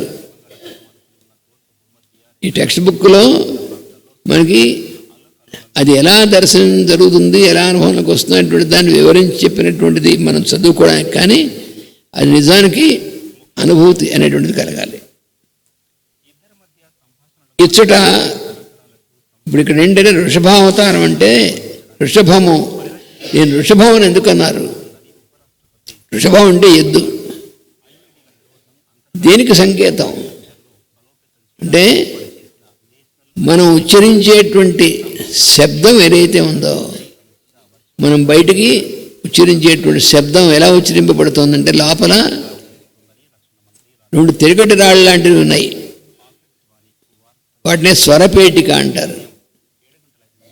వోకల్ కార్డ్స్ అని మనం చెప్తాం. ఈ రెండింటి యొక్క మధ్యలో ఉన్నటువంటి ఫ్రిక్షన్ అనేటువంటి దానివల్ల అనేటువంటి శబ్దం వస్తుంది బయటికి. దీన్ని రేభము లేక ఋషభము అంటారు. దీన్ని ఇంగ్లీష్లో ట్రిల్ అంటారు. ఆ శబ్దం నుంచి మిగిలినటువంటి శబ్దాలన్నీ ఏర్పడుతున్నాయి. ఇది మనలో జరిగేటువంటిది. అందుకని అన్నిటికీ మూలమైనటువంటిది ఈ ఓంకారము. అది మన యొక్క స్వరపేటిక ద్వారా ఒక శబ్ద రూపంలోకి బయటికి ముందు వచ్చి దాని నుంచి మిగిలినటువంటి శబ్దాలన్నీ కూడా వస్తాయి. అందుకని దీని రూపమున ఓంకారం ధ్యానం చేసినచో ఋగ్వేద దర్శనమగును. ఇతడు వృషభావతారం అనగా ఋగ్వేదమయ మూర్తియగు హరి అనియు. ఎందుకంటే ఈ ఋషభుడు అనేటువంటి ఆయన అవతారం అని ఎలా అన్నారు అంటే, ఋగ్వేదమయమైనటువంటిది శబ్దం యొక్క ఉచ్చారణ. ఈ శబ్దం యొక్క ఉచ్చారణ అనేటువంటిది, ఆ ఉచ్చారణ ఎటువంటిదంటే ఈ సృష్టి ఎలా అయితే బయటకు వచ్చిందో అలాగే శబ్దం వల్ల నుంచి బయటకు వస్తుంది. ఈ రెండు కూడా ఒకటే. ఈ రెండుకి ఒకటే ఫార్ములా అని చెప్పి మనకి ఋగ్వేదం అనేటువంటి దాంట్లో ఇవ్వబడినటువంటిది. ఈ సృష్టి సృష్టికర్త అయినటువంటి బ్రహ్మ యొక్క ఉచ్చారణగా సృష్టి బయటకు వచ్చింది అన్నారు. Creation, the whole creation has come out as the utterance of the lord అన్నారు. భగవంతుడి యొక్క ఉచ్చారణ, బ్రహ్మగారి యొక్క ఉచ్చారణే, ఆ ఉచ్చారణ శక్తినే సరస్వతి అన్నారు. ఆయన యొక్క ఉచ్చారణ అనేటువంటి శక్తి ఉచ్చరింపబడ్డం అనేటువంటిది, ఆ వాక్కునే సరస్వతి అన్నారు. సరస్వతి అంటే కూడా ఆ పేరు ఎలా వచ్చిందంటే సరప్రసరణే, ఒక నుంచి పైనుంచి కిందకి ప్రసరించడం అనేటువంటిది. ఆ స్థితుల్ని 4 స్థితుల్లో 4వ స్థితి, 4వ దాన్ని మనం ఉచ్చరిస్తున్నాం బయటికి శబ్దంగా అని మన సరస్వతి సూక్తంలో ఉన్నటువంటి మంత్రంలో ఇవ్వబడింది. 4 వాక్ పరిమిత పద అని మనం ఉచ్చరించేటువంటి పదములన్నీ కూడా 4 స్థాయిలకి పరిమితమై ఉన్నాయి. తాని విదుర్బ్రాహ్మణాయే మనీషిణ, దాన్ని తెలిసినటువంటి వాళ్ళు ఎవరైతే ఉన్నారో, మనీష కలిగినటువంటి వాళ్ళు, దాన్ని దర్శించిన అనుభవం పొందుతున్నటువంటి వాళ్ళు, వాళ్ళని బ్రాహ్మణులు అంటారు. అంతేగా బ్రాహ్మిన్స్ అని క్యాస్ట్ కాదు బ్రాహ్మణుడు అంటే. మనం వేదం పురాణాలు ఇతిహాసాలు చదువుకున్నప్పుడు మనకి ఉన్నటువంటి మామూలు అర్థాంతో చదివామంటే అది మనం చాలా పొరపాటు అనమాట. తాని విదుర్ బ్రాహ్మణాయే మనీషిణ గుహా 3 నిహిత, ఆ 4 3 గుహలో ఉండిపోతాడు, బయటికి రావట. తురీయం వాచో మనుష్యా వదంతి, మానవులు మాట్లాడేటువంటి ఉచ్చారణకు వచ్చినటువంటిది తురీయం అంటే 4వది. 4వ స్థితిని మాత్రమే బయటకు ఉచ్చరించగలరు, మిగతా 3 స్థితులు లోపల గుహలో ఉంటాయి అని ఈ మంత్రానికి అర్థం. ఋగ్వేదంలో ఉన్నటువంటి సరస్వతి సూక్తులోని మంత్రానికి. దీని వివరణ అంతా మాస్టర్ గారు చాలా చాలా చోట్ల ఇచ్చారు. పతంజలి సూత్రాల్లో ఇచ్చారు. ఈ వాక్కు ఎలా, ఎక్కడి నుంచి ఎలా వస్తుంది, ఉచ్చరింపబడుతోంది, ఏ స్థితుల్లో అనేటువంటిది, ఆ స్థితుల పేర్లు కూడా ఇచ్చారు. పరా, పశ్యంతి, మధ్యమ, వైఖరి అని. వాణ్ణి ధ్యానించి యోగ సంసిద్ధి చెందిన జపము అని కూడా అర్థం. అందుకని ఈ మొత్తానంతటిని కూడా ధ్యానం చేసి ఆయన ఋగ్వేదమూర్తి అయినటువంటి ఆయన ధ్యానించి యోగ సంసిద్ధి చెందాడు. అంటే ఆయన అవతరించాడు భగవంతుడి కంసతో.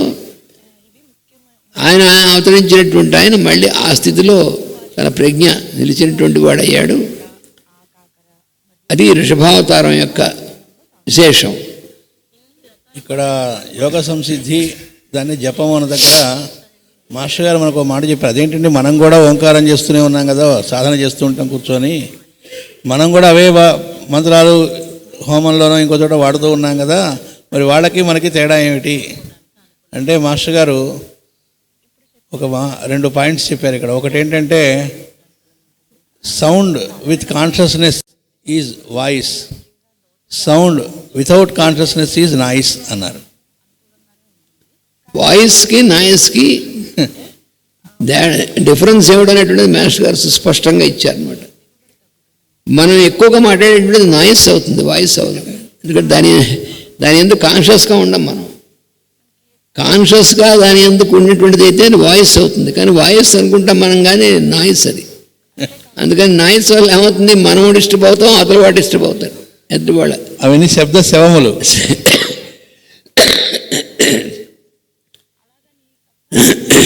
ఇంకోటి పతంజలిలో మనకి చెబుతూ వివరణలో చెప్తారు.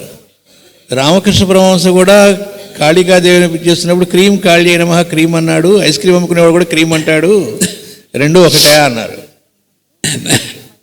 వాడు రోజుకు 100 సార్లు క్రీమ్ క్రీమ్ అంటాడు, కానీ ఏమి వాడిగా ఏమి బీజమంత్రం బీజాక్షంగా ఏం పనిచేయదు. వాళ్ళను క్రీమ్ అన్నా క్రామ్ అన్నాను. మనం పుస్తకాలు తీసుకొని ఆ మంత్రాలను తీసుకొని మనం వాళ్ళు అవి చేసుకొని ఎందేటాన్ని మనం కూడా చేసేద్దాం అని అంటే అక్కడ ఆయన ఉదాహరణ ఇచ్చారు. ఒక పాత్రలో పాయసం చేసాం, బాగానే ఉంది, కానీ లోపల ఆల్రెడీ మట్టి గిట్టి మశానం ఉందనుకోండి, ఎంత అద్భుతంగా పాయసం చేసినా అందులో పోస్తే ఎలా అవుతుందో, ముందు వీడు సంస్కరించుకోకుండా వీడిలో ఉండేటువంటిని పోగొట్టుకొని సంశుద్ధి చెందకుండా ఏమి చేసినా అదిగో కొండకి చిల్లి పెట్టినట్టు ఉపయోగం ఏమీ లేదు.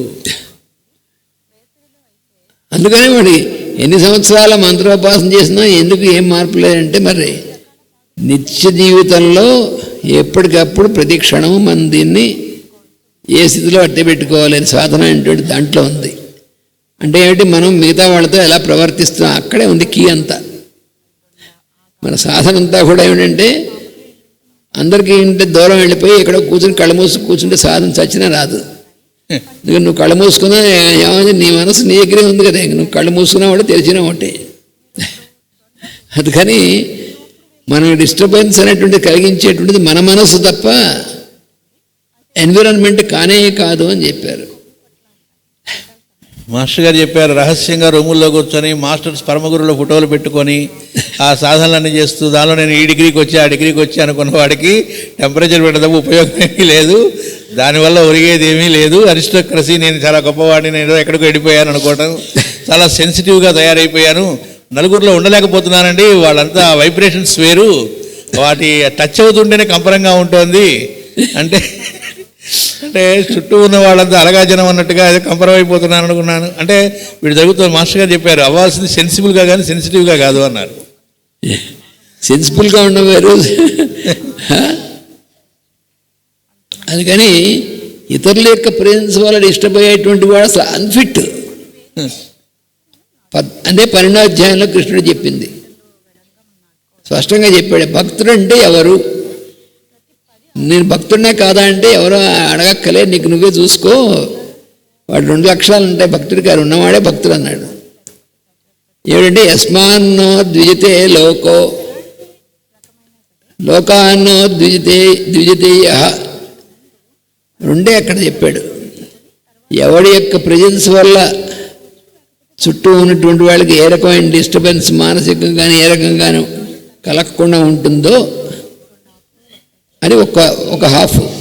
ఇంకో హాఫ్ ఏమిటంటే వీడు ఏ ఎన్విరాన్మెంట్లో ఉన్నా ఎవడైతే డిస్టర్బ్ కాకుండా ఉంటాడో, ఈ 2 ఉండాలి.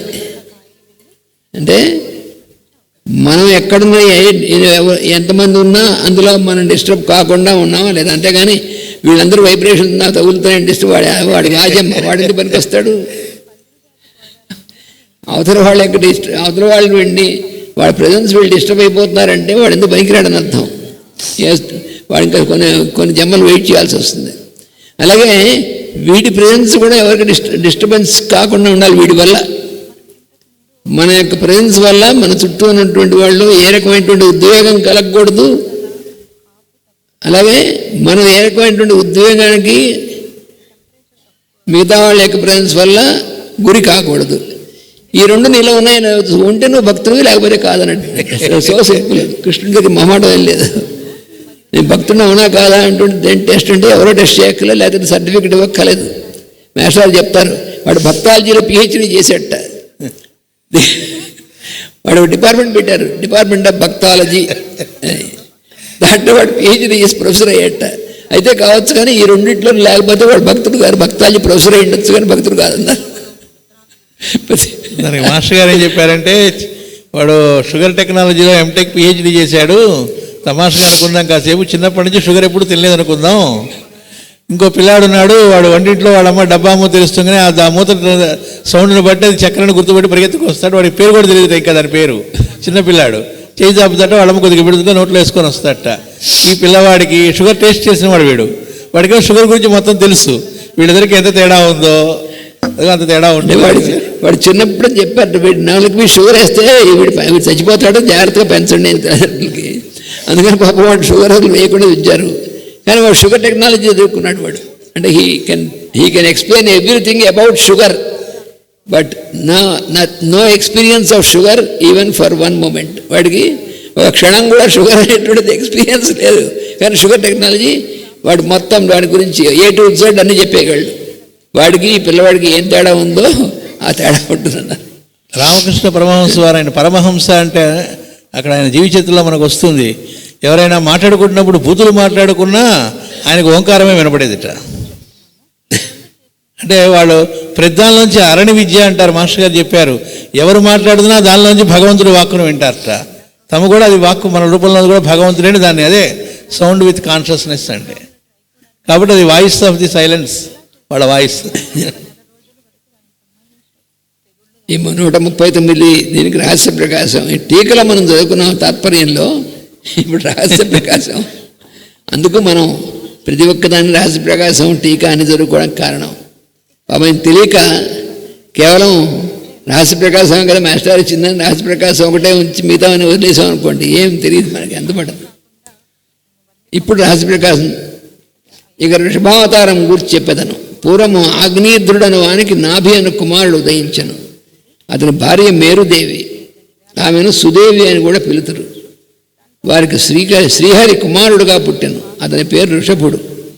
అతడు యోగసిద్ధుడై సకల సృష్టి ఎడలను జడత్వము వంటి స్థితిని పొంది, జడత్వము వంటి స్థితి అన్నారు. అది మనం చదువుకునేప్పుడు మనం జారిపోతాం.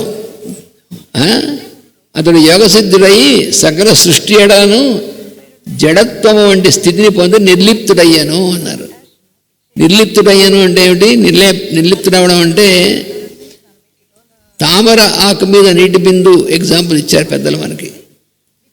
తామర ఆకు మీద నీటి బిందు పడితే ఎలా అయితే ఆకుకి తడి ఉంటుందో అలాగే వీడు నిత్య జీవితంలో వాడు సంసారి వలె ఉంటాడు, కానీ వాడికి ఏమీ అంటుకోవడం అనేటువంటిది ఉండదు. వాడు అది నిర్లిప్తత అంటే. మరి నిర్లిప్తత అంటే అర్థం ఏంటంటే కొంతమంది ఏమనుకుంటారంటే అవతల వాడికి ఏ ఇబ్బంది వస్తున్నా కూడా పట్టించుకోకుండా, అది నిర్లిప్తత కాదు. మరి పెద్దానికి మరి మనం అర్థం తీసుకోవడం పొరపాటు తీసుకుంటే ఏం చేస్తాం? ఒక ఆయన సంధ్యావందనం చేసుకుంటున్నట్ట ఇది జరిగింది. మా తాతగారు జీవితం జరిగింది. ఆయన ఒక ఇంటికి వెళ్ళారట. ఎందుకంటే ఆ ఇంట్లో ఉండేవాడుకో కొంతమంది చికిత్స చేశారేమో. చేస్తే వెళ్ళేప్పటికి దృశ్యం ఏంటి? తండ్రి సంధ్యావందనం చేసుకుంటే పిల్లవాడేమో ప్రాణాపాయ స్థితిలో ఉన్నట్ట. ఆ పిల్లవాడు ఊపిరాటలేదు, వాడికి కాసేపు అయితే ఊపిరి ఆగిపెట్టుకుని ఉన్నాడు. ఈయన సంధ్యావందనం చేసుకుంటున్నాడు. ఓరివిడి దుంపదగా తన సొంత కొడుకు వాడి పిల్లవాడు అట్లా అయిపోతుంది సంధ్యావందనం చేస్తున్నాడు. అందుకనే అన్నారు చస్తుంటే సంధ్యమంత్రం అని అన్నట్టుగాను. ఈయన వెళ్ళి వాడి నాడు చూసి ఆ పిల్లవాడిని వాడికి ఏం చేయాలనేటువంటిది చేసి తొందరగా వాడు నాడి ఆగిపోయేటప్పుడు వాడికి ఏం చేయాలి, మొత్తానికి వాడు బతికాడు పిల్లవాడు. అయిన తర్వాత తండ్రిని అడిగాడు, ఏమయ్యా నీ కొడుకే కదా వాడు, కళ్ళు ఎదురకుండా నువ్వు కళ్ళు తెరిచే ఉన్నావు, పైగాను అంటే నేను సంధ్యావందనం చేసుకుంటాను. ఊరిని పైగా నువ్వు సంధ్యావందనం చేసుకుంటే ఇలా నీ కొడుకు వాడలు అయిపోతుంటే అంటే వాడు నిర్లిప్తత అనమాట. నా కొడుకు ఏమైనా పర్వాలేదు సంధ్యావందనం చేసుకుంటే ఊరిని ఇదే నిర్లిప్తత అంటే అలాంటిది. అది రోగలక్షణం, నిర్లిప్తత కాదు అది. మన ఎదుట ఉన్నటువంటి వాళ్ళు మన కుటుంబ సభ్యులు కావచ్చు, లేకపోతే ఎవరన్నా కావచ్చు, వాళ్ళు ప్రాణాపాయ స్థితిలో ఉన్నారనుకోండి, నేను మంత్రజపం చేస్తున్నాను, నీకు మంత్రజపం ఎందుకు, నువ్వు ఏం ఉపయోగం నువ్వు చేసి వాడికి ప్రాణాపాయ స్థితి కలుగుతుంటే ఎదుర్కొన్నా ఉన్నటువంటి వాడికి మనం ఏం చేయాలనేటువంటిది ఆలోచించకుండా. అందుకని అది నిర్లిప్తత అన్నారు దాన్ని. అందుకని ఒకదాని కూడా తప్పుడు అర్థం చేసుకోకూడదు మనం.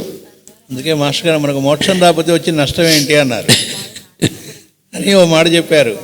పరమ గురువులందరి గురించి చెబుతూ మహాత్ములు వాళ్ళు చివరికి వచ్చిన తర్వాత ఆ మోక్షస్థితి అనేటువంటిది ఇస్తామనంటే మాకు అక్కర్లేదు, మళ్ళా ఈ భూమి మీద అవతరించి మిగతా అందరినీ కూడా ఆ స్థితి తీసుకెళ్ళడానికి మేము సిద్ధపడతాము అంటారట.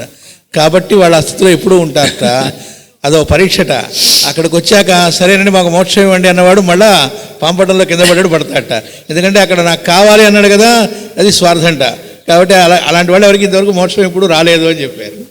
మోక్షం వచ్చేది కదా ఆ స్థితిలో ఉండడం, వీళ్ళు ఎప్పుడు అదే స్థితిలో ఉంటారు అని చెప్పారు. అందుకని అతడు యోగసిద్ధుడై సకల సృష్టి ఎడలను జడత్వము వంటి స్థితిని పొంది నిర్లిప్తుడయ్యాను. జడత్వం వంటి స్థితి పొందాడంటే ఏమి చలనం అనేటువంటిది లేకుండా అటువంటి స్థితిలో ఉండి నిరంతరము ఆ అంతర్యామైనటువంటి ఎక్స్పీరియన్స్లో ఉన్నాడు. కాబట్టి అందరియందు కూడా భగవంతుని యొక్క దీన్ని దర్శించగలిగేటువంటి స్థితి అది. అంటే జడులా ఉంటాడు కానీ జడుడు కాదు వాడు. అదే పరమహంసలు అనేటువంటి వాళ్ళ యొక్క లక్షణం అండి. వాళ్ళు చూడడానికి మన దృష్టికి వీళ్ళేం తెలియని వాళ్ళు, వీళ్ళేం పట్టనటువంటి వాళ్ళు, వీళ్ళు జడులు అనిపించవచ్చు, కానీ నిజానికి జడులు కాదు వాళ్ళు. వాళ్ళ యొక్క ప్రెజెన్స్ వల్ల మిగతా వాళ్ళు హీల్ అవుతారు మనకు తెలియకుండా. అటువంటి వాళ్ళు అతనికి సంగములు అంటవు. సంగములు అంటే మనకి మనం ఎప్పుడు చెప్పుకుంటున్నాం కదా, ఇది నాకు సంబంధించింది, ఇది అవతల వాడికి సంబంధించింది, అదే మన ఈ వస్తువు నాకు మంచిది, లేకపోతే బలాన్ని ఇది మంచిది, లేకపోతే ఇదైతే కంఫర్టబుల్గా ఉంటుంది. ఇవన్నీ అన్నిటికీ సంగములు అనేటువంటివి. ఇవన్నీ మనసు సంబంధించినటువంటివి.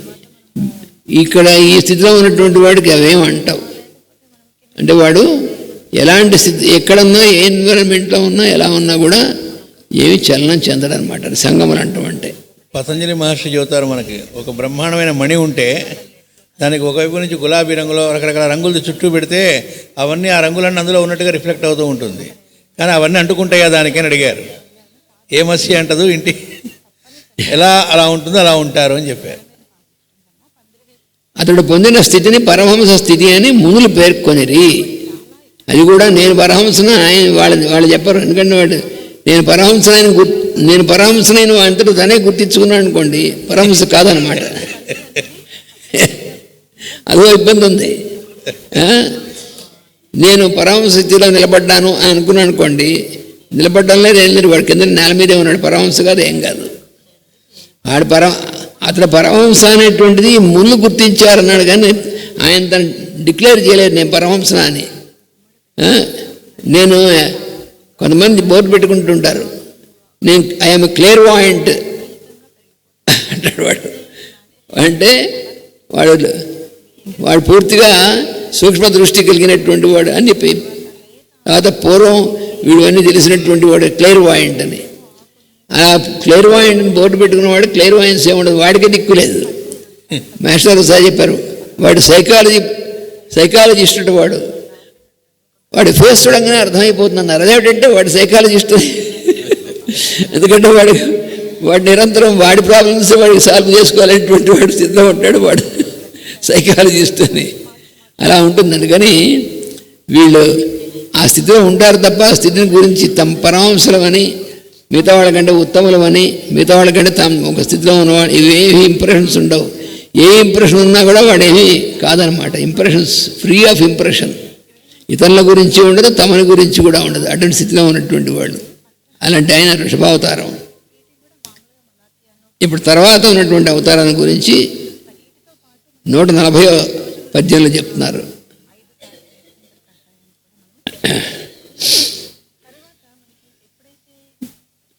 అనగ చరిత్ర మన్మఖమునందు జనించే హయానాఖ్యతన్ వినుత సుపర్ణ పర్ణున్ వేదమయుండు అఖిలాంతరాత్మకుండు అనుపమ యజ్ఞపూరుషుడునై భగవంతుడు తత్సమస్త పావనమగు నాసికా శ్వసన వర్గములందు తయించే వేదముల్ అని. హయం అంటే గుర్రం, ఆ అవతారంట. ఇక్కడ టీకలో కూడా కొంచెం చదువుకోవాలి మనం. తత్సమస్త పావనము అని ఆ యజ్ఞపురుషుని గురించి చెప్పారట. ముందు సువర్ణవర్ణుడు అన్నారంటే బంగారు రంగు కలవాడు అని ఒక అర్థం, మంచి అక్షరముల ధ్వనులు కలవాడు అని ఇంకో అర్థం. అఖిల అంతరాత్మకుండు అంటే అందరి లోపల ఉన్నటువంటి నేననేటువంటి ప్రజ్ఞ రూపమైనటువంటి వాడు. ఇతడు సమస్త పావనం అందరి పవిత్రం చేయనటువంటి నాసికా శ్వసన వర్గములన్ అన్నాడు పద్యంలో. నాసికా శ్వసన వర్గములన్ అంటే ముక్కు నుండి వచ్చిన నిశ్వాసం యొక్క స్థితులందు అని అర్థం. నాసిక అశ్వ అంటే ఇక్కడ ఆ పదం విరవడంలో 2 అర్థాలు వచ్చాయి. నాసికా శ్వసన వర్గములు అనేటువంటిది ఒకటి, నాసిక అశ్వసన వర్ణములు అనేటువంటిది ఒకటి. అంటే ముక్కు నుండి వెలువడిన గుర్రపు భాషలోని సకారం, గుర్రం సకిలిస్తున్నట్టు చూసారా గుర్రం, ఆ గుర్రం సకిలింపు అనేటువంటి దాంట్లో సకార నకారముల అక్షర స్వరూపమునందు ఉదయించన్ అని హయగ్రీవ అవతారం అన్నారు. ఏమిటి హయగ్రీవ అవతారం? ఇక హయగ్రీవ అవతారం గురించి చెప్పేదను అన్నారు. ఆ యజ్ఞమున విష్ణువు హయగ్రీవుడని పేరుతో అవతరించను. మన హయగ్రీవం అనేటువంటిది కూడా హయగ్రీవ స్వామి యొక్క ఆలయాలు ఉన్నాయి. హయగ్రీవుడు అనేటువంటిది మనం ఎప్పుడూ వింటూ ఉంటానికి విష్ణు యొక్క అవతారాలు ఒకటని. హయగ్రీవం అంటే మనం మామూలుగా ఆయన అంతా శంకుచక్రాలు అన్నీ ఉంటాయి, మొహం మాత్రం గుర్రం మొహం ఉంటుంది. ఏమిటంటే ఎందుకని అది విచిత్రంగా ఉన్నట్టుగా ఒక దాంట్లో ఆయన సింహం మొహం ఉన్నటువంటి వాడు, ఇంకో దాంట్లో గుర్రం మొహం ఉన్నటువంటి వాడు, ఇలాగా రకరకాలైన జంతువుల మొహంతో ఆయన ఎందుకు చేశాడు అనేటువంటిది ఆశ్చర్యంగా ఉంటుంది. హయగ్రీవ అవతారం. ఆ యజ్ఞమును హయగ్రీవుడు అనే పేరుతో అవతరించాను. అతడు బంగారు రంగు గలవాడు. ఈ బంగారు రంగు అంటే మనకి వేదంలో ఉన్నటువంటి చాలా మంత్రాల్లో సువర్ణ అనేటువంటి పదం వస్తుంది. హిరణ్య, సువర్ణ ఈ పదాలు మనకి వేదంలో చాలాసార్లు వస్తాయి. మరి శ్రీసూక్తంలో చూడండి, హిరణ్యవర్ణాం హరిణీం హిరణ్యవర్ణాం. ఆవిడ హిరణ్మయమైనటువంటి వర్ణం కలిగినటువంటిది అని అమ్మవారు. అంటే హిరణ్యం అంటే బంగారం అని.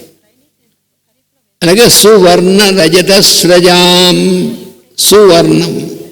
సువర్ణం అంటే స్వర్ణము అంటే బంగారము అని మామూలుగా మనం సువర్ణము. అలాగే హిరణ్మయము, ఈ రెండు పదాలు ఉన్నాయి. హిరణ్మయి అంటూ ఉంటాం, హిరణ్యవర్ణం అంటుంటాం. హిరణ్యము అనే పదానికి కిరణ్మయము అని అర్థం. అది అసలు అర్థం లోపల. హిరణ్మయము అనేటువంటిది ఎలా వచ్చిందంటే కిరణమయము అంటే ఫుల్ లైట్, ముద్దగా ఉన్నటువంటి వెలుగు. ఆ వెలుగులతో కూడినటువంటి దాన్ని కిరణమయమైనటువంటి దానికి హిరణ్మయము అని వచ్చింది. అందుకని అమ్మవారి యొక్క వర్ణం ఏదంటే హిరణ్మయం, హిరణ్యవర్ణం. వర్ణం అంటే రంగు అని ఒక అర్థం, వర్ణం అంటే అక్షరం అని ఒక అర్థం. మనకి వేదంలో ఈ రెండు ఒకే పదానికి ఈ రెండు అక్షరాలు ఉన్నాయి. వర్ణము రంగు, వర్ణం అంటే అక్షరం. అందుకని హిరణ్యవర్ణం. ఈ హిరణ్యవర్ణం అనేటువంటిది హకార రకారములు ఉన్నాయి అక్కడ. అందులో హకార రకారములు అనేటువంటివి ఆ రెండు కూడా హిరణ్యం అనేటువంటి దీంట్లో ఆ రెండు హకార రకారములు తోడుకొస్తే దాని నుంచే హ్రీం అనేటువంటి అక్షరం పడుతుంది. హ్రీం. అందుకని అమ్మవారి యొక్క మంత్రాల ముందు హ్రీం అనేటువంటిది ఉచ్చరింపబడుతూ ఉంటుంది. హిరణ్యవర్ణం అని మన శ్రీసూక్తుల్లో మొట్టమొదటి స్టార్టింగ్ అలా స్టార్ట్ అవ్వడానికి దాంట్లో ఉన్నటువంటి అనేకమైనటువంటి రహస్యమైనటువంటిది అనమాట. రహస్యం అంటే అర్థం చెప్పకూడదని అర్థం కాదు, అక్కడే ఉంటుంది కానీ మనకి బుర్రకెక్కదు. అది రహస్యం అంటే. అన్నిటికంటే రహస్యమైంది ఏది అన్నారు మాస్టర్ గారిని. అంటే మనం ఉచ్ఛ్వాస నిశ్వాసలే అన్నారు. రహస్యం అంటే అందరూ చెప్పకూడదు, కొంతమందికి చెప్తారు నా అర్థం కాదు, అది అక్కడే ఉన్నా మనకి గుర్తుంటుంది. అదే రహస్యం అంటే అన్నారు. ఉచ్ఛ్వాస నిశ్వాసాలు మనకు గుర్తుంటాయి ఉండవుగా. అందుకని అదే రహస్యమైన ఏమిటంటే మన ఉచ్ఛ్వాస నిశ్వాసలే. ఇక్కడ మాస్టర్ గారు ఇంకో మాట కూడా మనకు మొదటి భాగంలోనే వస్తుంది, భాగవత రస ప్రకాశంలో. నారదుల వారు ఉపదేశం చేస్తూ భాగవతాన్ని వ్యాసుడితో, నాకు గురువులు ఉపదేశం చేసినప్పుడు వాళ్ళు నాకు ఉపదేశించారు కానీ నేర్పలేదు అన్నారు. నేర్పటం వేరు, నేర్పటం అంటే నేర్చుకునేది, నేర్చుకునేవాడు, ఒక వస్తువు మూడు ఉంటాయి. కానీ నేర్పలేవాళ్ళు, ఉపదేశించారు అంటే ఆచరించడం అని అర్థం. ఎప్పుడైతే ఆచరణ అన్నారో జీవితాంతము ఆ జన్మము దాని ఎందుకు మౌనం వహించాలి. అంటే అభిప్రాయాలు ఏర్పరచుకోకూడదు. ఎందుకు ఇది ఇచ్చారు గురువు గారు అంటే ఏంటిది, ఏంది ఆయన ఏం చేసి దాన్ని ఆచరించడమే. ఇది చెయ్యి అంటే ఇంకో థాట్ లేకుండా దాన్ని ఆచరించడం అంతే తప్ప దాన్ని ఇంకెక్కడ మాట్లాడటం ఉండకూడదు. దీన్ని పొరపాటుగా అర్థం చేసుకొని గురువు ఇచ్చిన మంత్రాన్ని ఎవరికి ఉపదేశించకూడదు అనే అర్థం వచ్చింది. ఆ మాట కూడా రాశారు. అంటే ఆయన చెప్పింది నువ్వు ఆచరించి నీ ఆచరణ ద్వారా చెప్పడం అనే ఉద్దేశం తప్ప మంత్రం ఇంకోటికి చెప్పకూడదని కాదు. ఎవరికి చెప్పకూడదు అంటే అసలు మంత్రాలు ఎందుకు ఇస్తారు, ఈ గ్రంథాలను ఎందుకు ఉన్నాయన్నారు ఇంకో చోట తైత్రీయ ఉపనిషత్తులో. చేయటానికే ఇచ్చారు, అవన్నీ అందరి కోసమే ఇచ్చారు.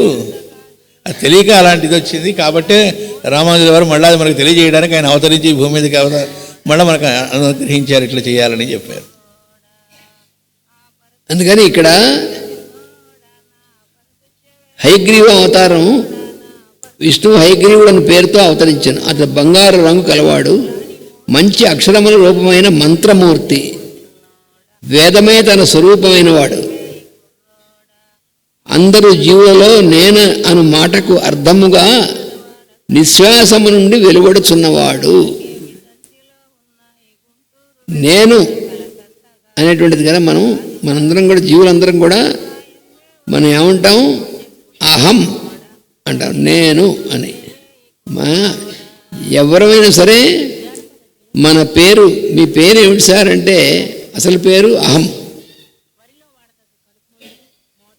మన అసలైన పేరు ఏమిటంటే అహం, నేను. మీ పేరు ఏమిటంటే అహం, నేను. ఇది మహామంత్రం. అహం అదే ఇంగ్లీష్లో అయాం అయింది. అహం అంటే అయాం. అదే మనకి బైబిల్లో ఓల్డ్ టెస్ట్మెంట్లో భగవంతుడిని అడిగాడు మోసెస్, నీ పేరు ఏమిటని అడిగితే నేను చెప్పమంటావని. Tell them I am that I am అన్నాడు. నీ భగవంతుడి పేరు ఏమిటంటే అయామ్ దట్ అయామ్ అంటే అహమస్మి సోహమస్మి అని దానికి అర్థం. అహమస్మి సోహమస్మి, నేను, నేనే ఈ నేను అని దానికి అర్థం. I am that I'm.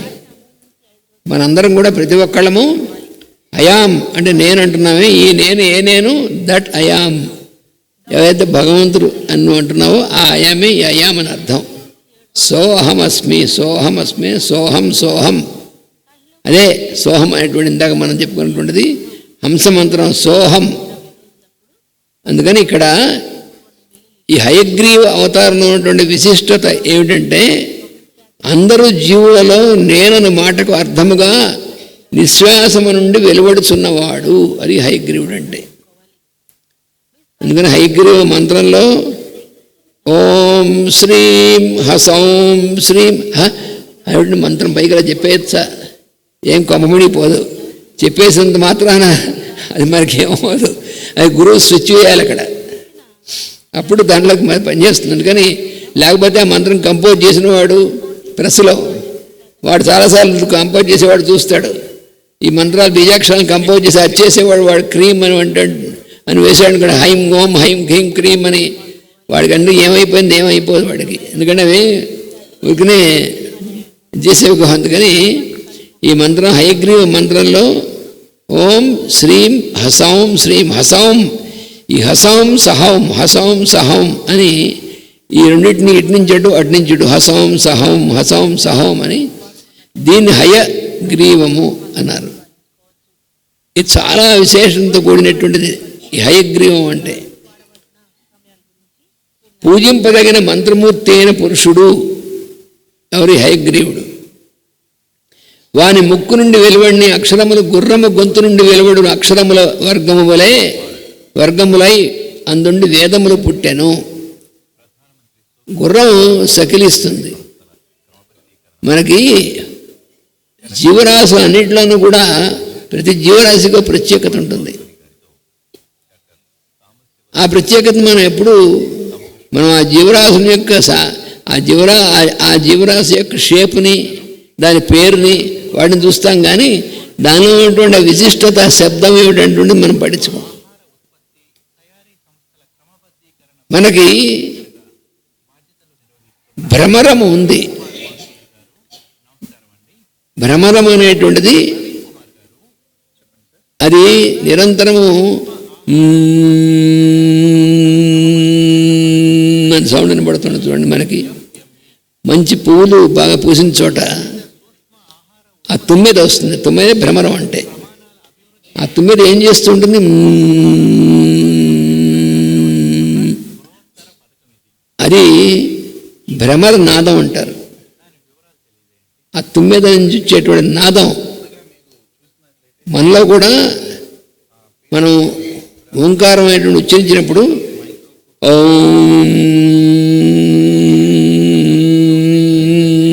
అని ఉచ్చరిస్తూ వింటుంటే ఆ తుమ్మెద యొక్క దేని సౌండ్కి మన సౌండ్కి సరిగ్గా సరిపోతుంది. అలా ఉంటుంది. అలాగా ప్రతి ఒక్క జంతువుకిను దానికి ఒక విశిష్టత ఉంది. అలాగే ఇక్కడ ఈ గుర్రం యొక్క దీనికి ఏంటంటే గుర్రము గొంతు నుండి వెలువడు అక్షరముల వర్గములై అందుండి వేదములు పుట్టెను. ఇక్కడ మాస్టర్ గారు బ్రాకెట్లో ఇచ్చారు. మొదట బ్రహ్మయే వేదస్వరూపుడై 4 ముఖములతో విష్ణువు నుండి పుట్టెను. ఇందాక మనం చెప్పుకున్నాం. మాస్టర్ గారు చాలా చోట్ల ఎక్కడ అవసరమైతే అక్కడ దీన్ని వివరించి ఇచ్చారు. అంటే ఎక్కడైనా సరే మనం దీన్ని జారిపోకుండా ఉండేందుకోసం చాలా చోట్ల ఇచ్చారు. మొదట బ్రహ్మయే వేదస్వరూపుడై 4 ముఖములతో విష్ణువు నుండి పుట్టాను. మనందరూ ఒక ముఖంతో పుడితే 4 ముఖాలతో పుట్టేట. ఏమిటా 4 ముఖములు అనేటువంటివి అని అవేమిటంటే ఉచ్చరించువాడు, ఉచ్చరించు సంకల్పము, ఉచ్చారణమగు శ్వాస, ఉచ్చారణమగు నాదము. అవి 4 ముఖములు. ముందు ఉచ్చరించేటువంటి వాడు ఫస్ట్, అంటే ది అట్టరర్ అంటారు. ఉచ్చరించేటువంటి వాడు అంటే అట్టరర్, అది మొట్టమొదటిది ఉచ్చరించేవాడు. ఉచ్చరిద్దామనే సంకల్పం వాళ్ళలోంచి ఏమవుతుంది? ఉచ్చరిద్దామనేటువంటి మాట్లాడదామనేటువంటి సంకల్పం అనేటువంటి పుడుతుంది. అప్పుడు ఏమైంది? ఉచ్చరించేటువంటి వాడు అతని సంకల్పము, ఉచ్చరించేటువంటి వాడు ఒక ముఖము, సంకల్పం రెండో ముఖం. ఆ తర్వాత ఉచ్చారణమగు శ్వాస, సంకల్పం కలిగిన తర్వాత ఉచ్చారణం అనేటువంటిది మన యొక్క శ్వాస ద్వారా కదా వచ్చేది, ఎందుకని ఉచ్ఛ్వాసమగు శ్వాస. అప్పుడు బయటికి వచ్చేది శబ్దం. ఆ శబ్దాన్ని ఏమంటారంటే నాదము అంటారు. ఉచ్చారణమగు నాదము. అందుకని ఉచ్చరించేవాడు సంకల్పము, ఉచ్చారణమగు శ్వాస, ఉచ్చారణమగు నాదము అని 4 ముఖములు. ఇవి బ్రహ్మగారి యొక్క 4 ముఖాలు ఉంటాయి. వీరిని వరుసగా పరా, పశ్యంతి, మధ్యమ, వైఖరి అందరు. ఈ వాక్ అనేటువంటిది ఇందాక మనం చెప్పుకున్నాం సరస్వతి సూక్తంలో, చత్వారి వాక్ పరిమిత పదాని, దానికి అర్థం ఇక్కడ ఇచ్చారు. చత్వారి అంటే 4 అని అర్థం. ఆ 4 ఏమిటంటే ఉచ్చరించేటువంటి వాడు, దాన్ని పరా అంటారు. ఆ స్థితిని అంటే ఉచ్చరించేటువంటి వాడు, తానుగా ఉన్నటువంటి వాడు, అది పరా. అక్కడి నుంచి ఉచ్చరిద్దాము అనేటువంటి సంకల్పం ఆ ఉచ్చరించేటువంటి వాడిలో ఒక అలగా బయలుదేరుతుంది సంకల్పం. ఆ అలగా సంకల్పం బయలుదేరడం అనేటువంటి దాన్ని పశ్యంతి అంటారు. అది రెండవది. అది అయిన తర్వాత మూడవది ఉచ్చారణమైనటువంటి శ్వాస ద్వారా బయటకు ఉచ్చారణం కోసం రావడం కోసం శ్వాసలా పనిచేస్తుంది. ఆ పనిచేసినప్పుడు ఏమవుతుంది? మన మనస్సులో ఏదైతే మనం ఉచ్చరిస్తామో ఆ ఉచ్చరింపబడేది ముందు మనసులో ఉచ్చరింపబడుతుంది. ఈ మనసులో ఉచ్చరింపబడే దాన్ని మధ్యమ అంటారు. పరా, పశ్యంతి, మధ్యమ. ఆ తర్వాత మనం బయటికి ఉచ్చరిస్తామే ఒక శబ్దం ఒక భాషలో, దాన్ని వైఖరి అంటారు. కాబట్టి ఈ 4 స్థితులు బ్రహ్మగారి యొక్క 4 ముఖములుగా చెప్పబడ్డాయి. అది ఉన్నటువంటిది. ఈ ఉచ్చారణం నుండి జీవులను సృష్టించి వారి ఉచ్చారణము నిలుపుటయే బ్రహ్మయజ్ఞము. బ్రహ్మగారు యజ్ఞం చేస్తూ ఉంటాడు ఎప్పుడు. బ్రహ్మగారు ఎప్పుడైతే సృష్టింపబడ్డాడో అప్పటి నుంచి నిరంతరము యజ్ఞం చేస్తూ ఉంటాడట. ఆయనకి వేరే ఏం పని లేదండి, ఏమీ లేదన్నాడు. ఆయనకి వేరే సొంత పనులు లేవా అండి బ్రహ్మగారికి? ఏం లేవు. సొంత పనులు ఉంటే మనలాగే ఉంటాం. మనమే సృష్టి చేస్తున్నాం, అయితే మనం ఏమైనా ఇంకోటి పనికి వచ్చి పని చేస్తున్నాం, ఏం చేస్తున్నాం, సొంత పనులు చూసుకుంటున్నాక మన టైం సరిపోదు. అని మనకు సంబంధించినటువంటి పనులకే. అలాంటిది బ్రహ్మగారు మరి ఆయనకు సొంత పనులు అంటూ ఉంటే ఈ సృష్టి వచ్చేది కదా ఆయన నుంచి, ఆయన ద్వారా. అప్పుడు అది సృష్టి యజ్ఞం అవ్వదు, సృష్టి కర్మ అవుతుంది. సృష్టి కర్మ అవుతుంది. ఆ కర్మ బంధాన్ని చుట్టుకుంటాడు ఆయన. అందుకని ఆయనకి మనకి తేడా ఏంటంటే నిరంతరం యజ్ఞం. లైఫ్ అంతా, లైఫ్ ఈజ్ ఎ రిచువల్. జీవితం ప్రతి క్షణము యజ్ఞంగా జీవించేటువంటి స్థితి అది. దానికి ఎగ్జాంపుల్సే మనం ఇందాక చెప్పుకున్నట్టు పరమహంసలు, పరమ గురువులు. వాళ్ళకి జీవితం నిరంతరం every moment of their life is a ritual. అంటే యజ్ఞం. యజ్ఞం అంటే ఏమిటి? తెలుసండి యజ్ఞం అంటేను. ఏమో అందరూ కూర్చుంటారు, అవన్నీ తెస్తారు, స్వాహ అని లోపలికి వేస్తారు. అది యజ్ఞం. అది యజ్ఞానికి సింబల్. అది మాత్రమే యజ్ఞం కాదు. ఏ పని అయితే ఆచరించేటువంటి వాడు తన కోసము అనేటువంటిది ఏమీ అందులో లేకుండా విశ్వశ్రేయస్సు మాత్రమే అందులో ఉన్నటువంటిది ఉండి భగవద్ అర్పణముగా జరుగుతూ ఉంటుందో దాన్ని యజ్ఞం అంటారు అన్నారు. స్పష్టంగా చెప్పాడు భగవద్గీతలో. ఆ యజ్ఞం అనేటువంటిది 3 స్థాయిల్లో జరిగేటువంటి దాన్ని వివరంగా చెప్పాడు. అందుకని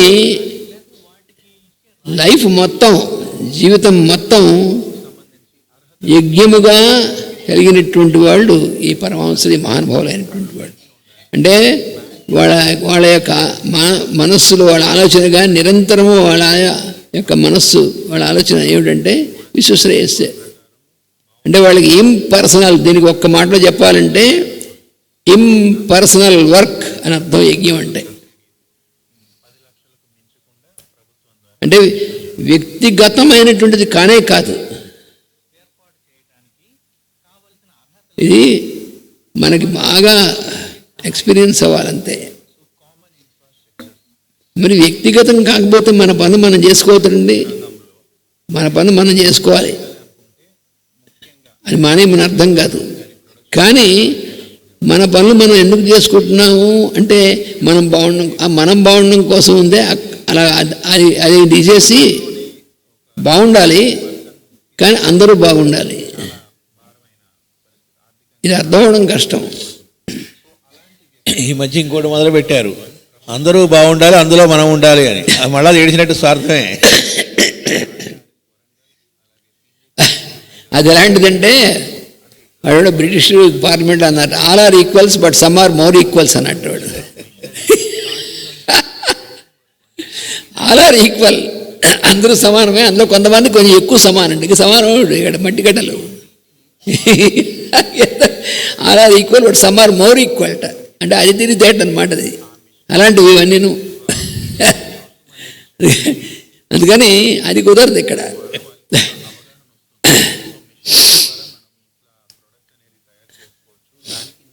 అందుకనే యస్య సర్వే సమారంభా కామ సంకల్పవర్జితా. సర్వే సమారంభా, వాడు ఏం ప్రారంభించినా ఏం చేద్దాం అనుకుని కూడా అవి ఎటువంటివి? సర్వే సమారంభా కామ సంకల్పవర్జితా. కామ సంకల్పం, కామంతో అంటే డిజైర్తో కూడినటువంటి సంకల్పం లేకుండా అంటకుండా ఉన్నటువంటిది. అది చెప్పాడు భగవద్గీతలో.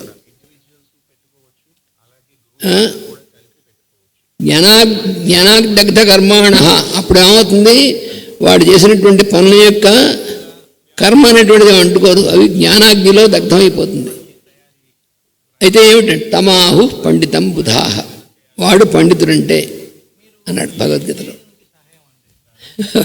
అందుకని పండితుడంటే పెద్ద డిగ్రీస్ పుచ్చుకుని పెద్ద నాగా పిహెచ్డీ చేశాను లేకపోతే ఇవి కాదు పండితుడంటే. ఈ క్వాలిఫికేషన్స్ చెప్పాడు భగవద్గీత మొత్తం మీద 4 చోట్ల చెప్పాడు పండితుడు అనేటువంటి పదానికి అర్థం.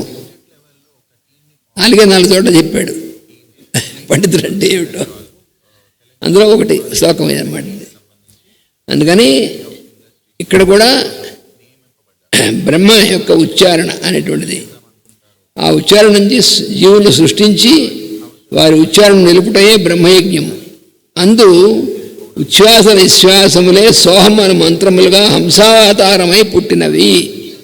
ఈ హంసావతారం అనేటువంటిది, సోహం అనేటువంటిది ఎక్కడి నుంచి పుట్టిందంటే బ్రహ్మగారు, సృష్టికర్త అయినటువంటి బ్రహ్మగారే ఉచ్ఛ్వాస నిశ్వాసం అనేటువంటి సోహం అనేటువంటి మంత్రాన్ని ఆయన చేస్తూ దాని ఉచ్ఛ్వాసంతో అందు నుంచి ఈ మంత్రం హంసావతారమై పుట్టినవిట. ఇవి అవి సర్వజీవులకు అంతరాత్మ స్వరూపములై నేను అను ప్రజ్ఞను మంత్రముగా ప్రసారించుచున్నవి. అంటే ఇందులో ప్రతి వాక్యం మళ్ళీ చదువుకుని మళ్ళీ ధ్యానం చేసి, మళ్ళీ చదువుకుని మళ్ళీ ధ్యానం చేసి అలా చదువుకోవాల్సినటువంటి వాక్యాలు తప్ప మామూలుగా చదివి పారేస్తే ఉపయోగం లేదు. అది ఆ చదువుకున్న వాక్యాన్ని మనం దాని యొక్క అనుభూతిలోకి వెళ్ళడానికి ప్రయత్నం చేయాలి. అలాంటి వాక్యాలు ఇవి. సర్వజీవులకు అంతరాత్మ స్వరూపములై నేను అను ప్రజ్ఞను మంత్రముగా ప్రసారించుచున్నవి. ఏవి? సోహం అనేటువంటిది. అది మనలో పనిచేసేటువంటిది. సోహం అనేటువంటి దాంట్లో అంతుంది. ఇది మన అందరిలోనూ ఉంది. ప్రతి ఒక్కళ్ళలోనూ జరుగుతున్నటువంటిది, నిరంతరం జరుగుతున్నటువంటిది. అంతేగాని మన వాళ్ళలో ఎక్కువ జరుగుతుంది, మన వాళ్ళు తక్కువ జరుగుతుంది ఏమి ఉండదు అక్కడ. అది మనం చేసేటువంటిది అయితే అలాగే ఉండేది. అందుకనే మన కంట్రోల్లో పెట్టలేదు. సృష్టికర్త అయినటువంటి వాడు మన కంట్రోల్లో ఎందుకు పెట్టలేదంటే, లేకపోతే మనం ఏం చేస్తాం, కాస్త ఇంకో 2 పాళ్ళు మనలో కొంచెం ఎక్కువ పెట్టుకుని వాళ్ళు తక్కువ పెట్టుకుని, అంటే యూనివర్సిటీ ప్రొఫెసర్ గురించి చెప్తారు మాస్టర్, వాడు తక్కువ మార్కులు వేసి కొంచెం ఎక్కువ మార్కులు వేసి, ఇలాంటివి మన క్యాస్ట్ వాడైతే మార్కులు ఎక్కువ వేసి ఇలాంటి పిచ్చివేషాలని మనం వేస్తాం. కానీ సృష్టికర్త అయినటువంటి వాడికి అలాంటిది ఏమీ లేదు. అందుకని సోహం అనేటువంటి మంత్రములు అనేటువంటిది, దాని గురించి ఇవే సువర్ణములు లేక చక్కని అక్షరములు అన్నారు. ఇదేమిటో మనం రేపొద్దున చెప్పుకుంటాం. వాసుదేవ.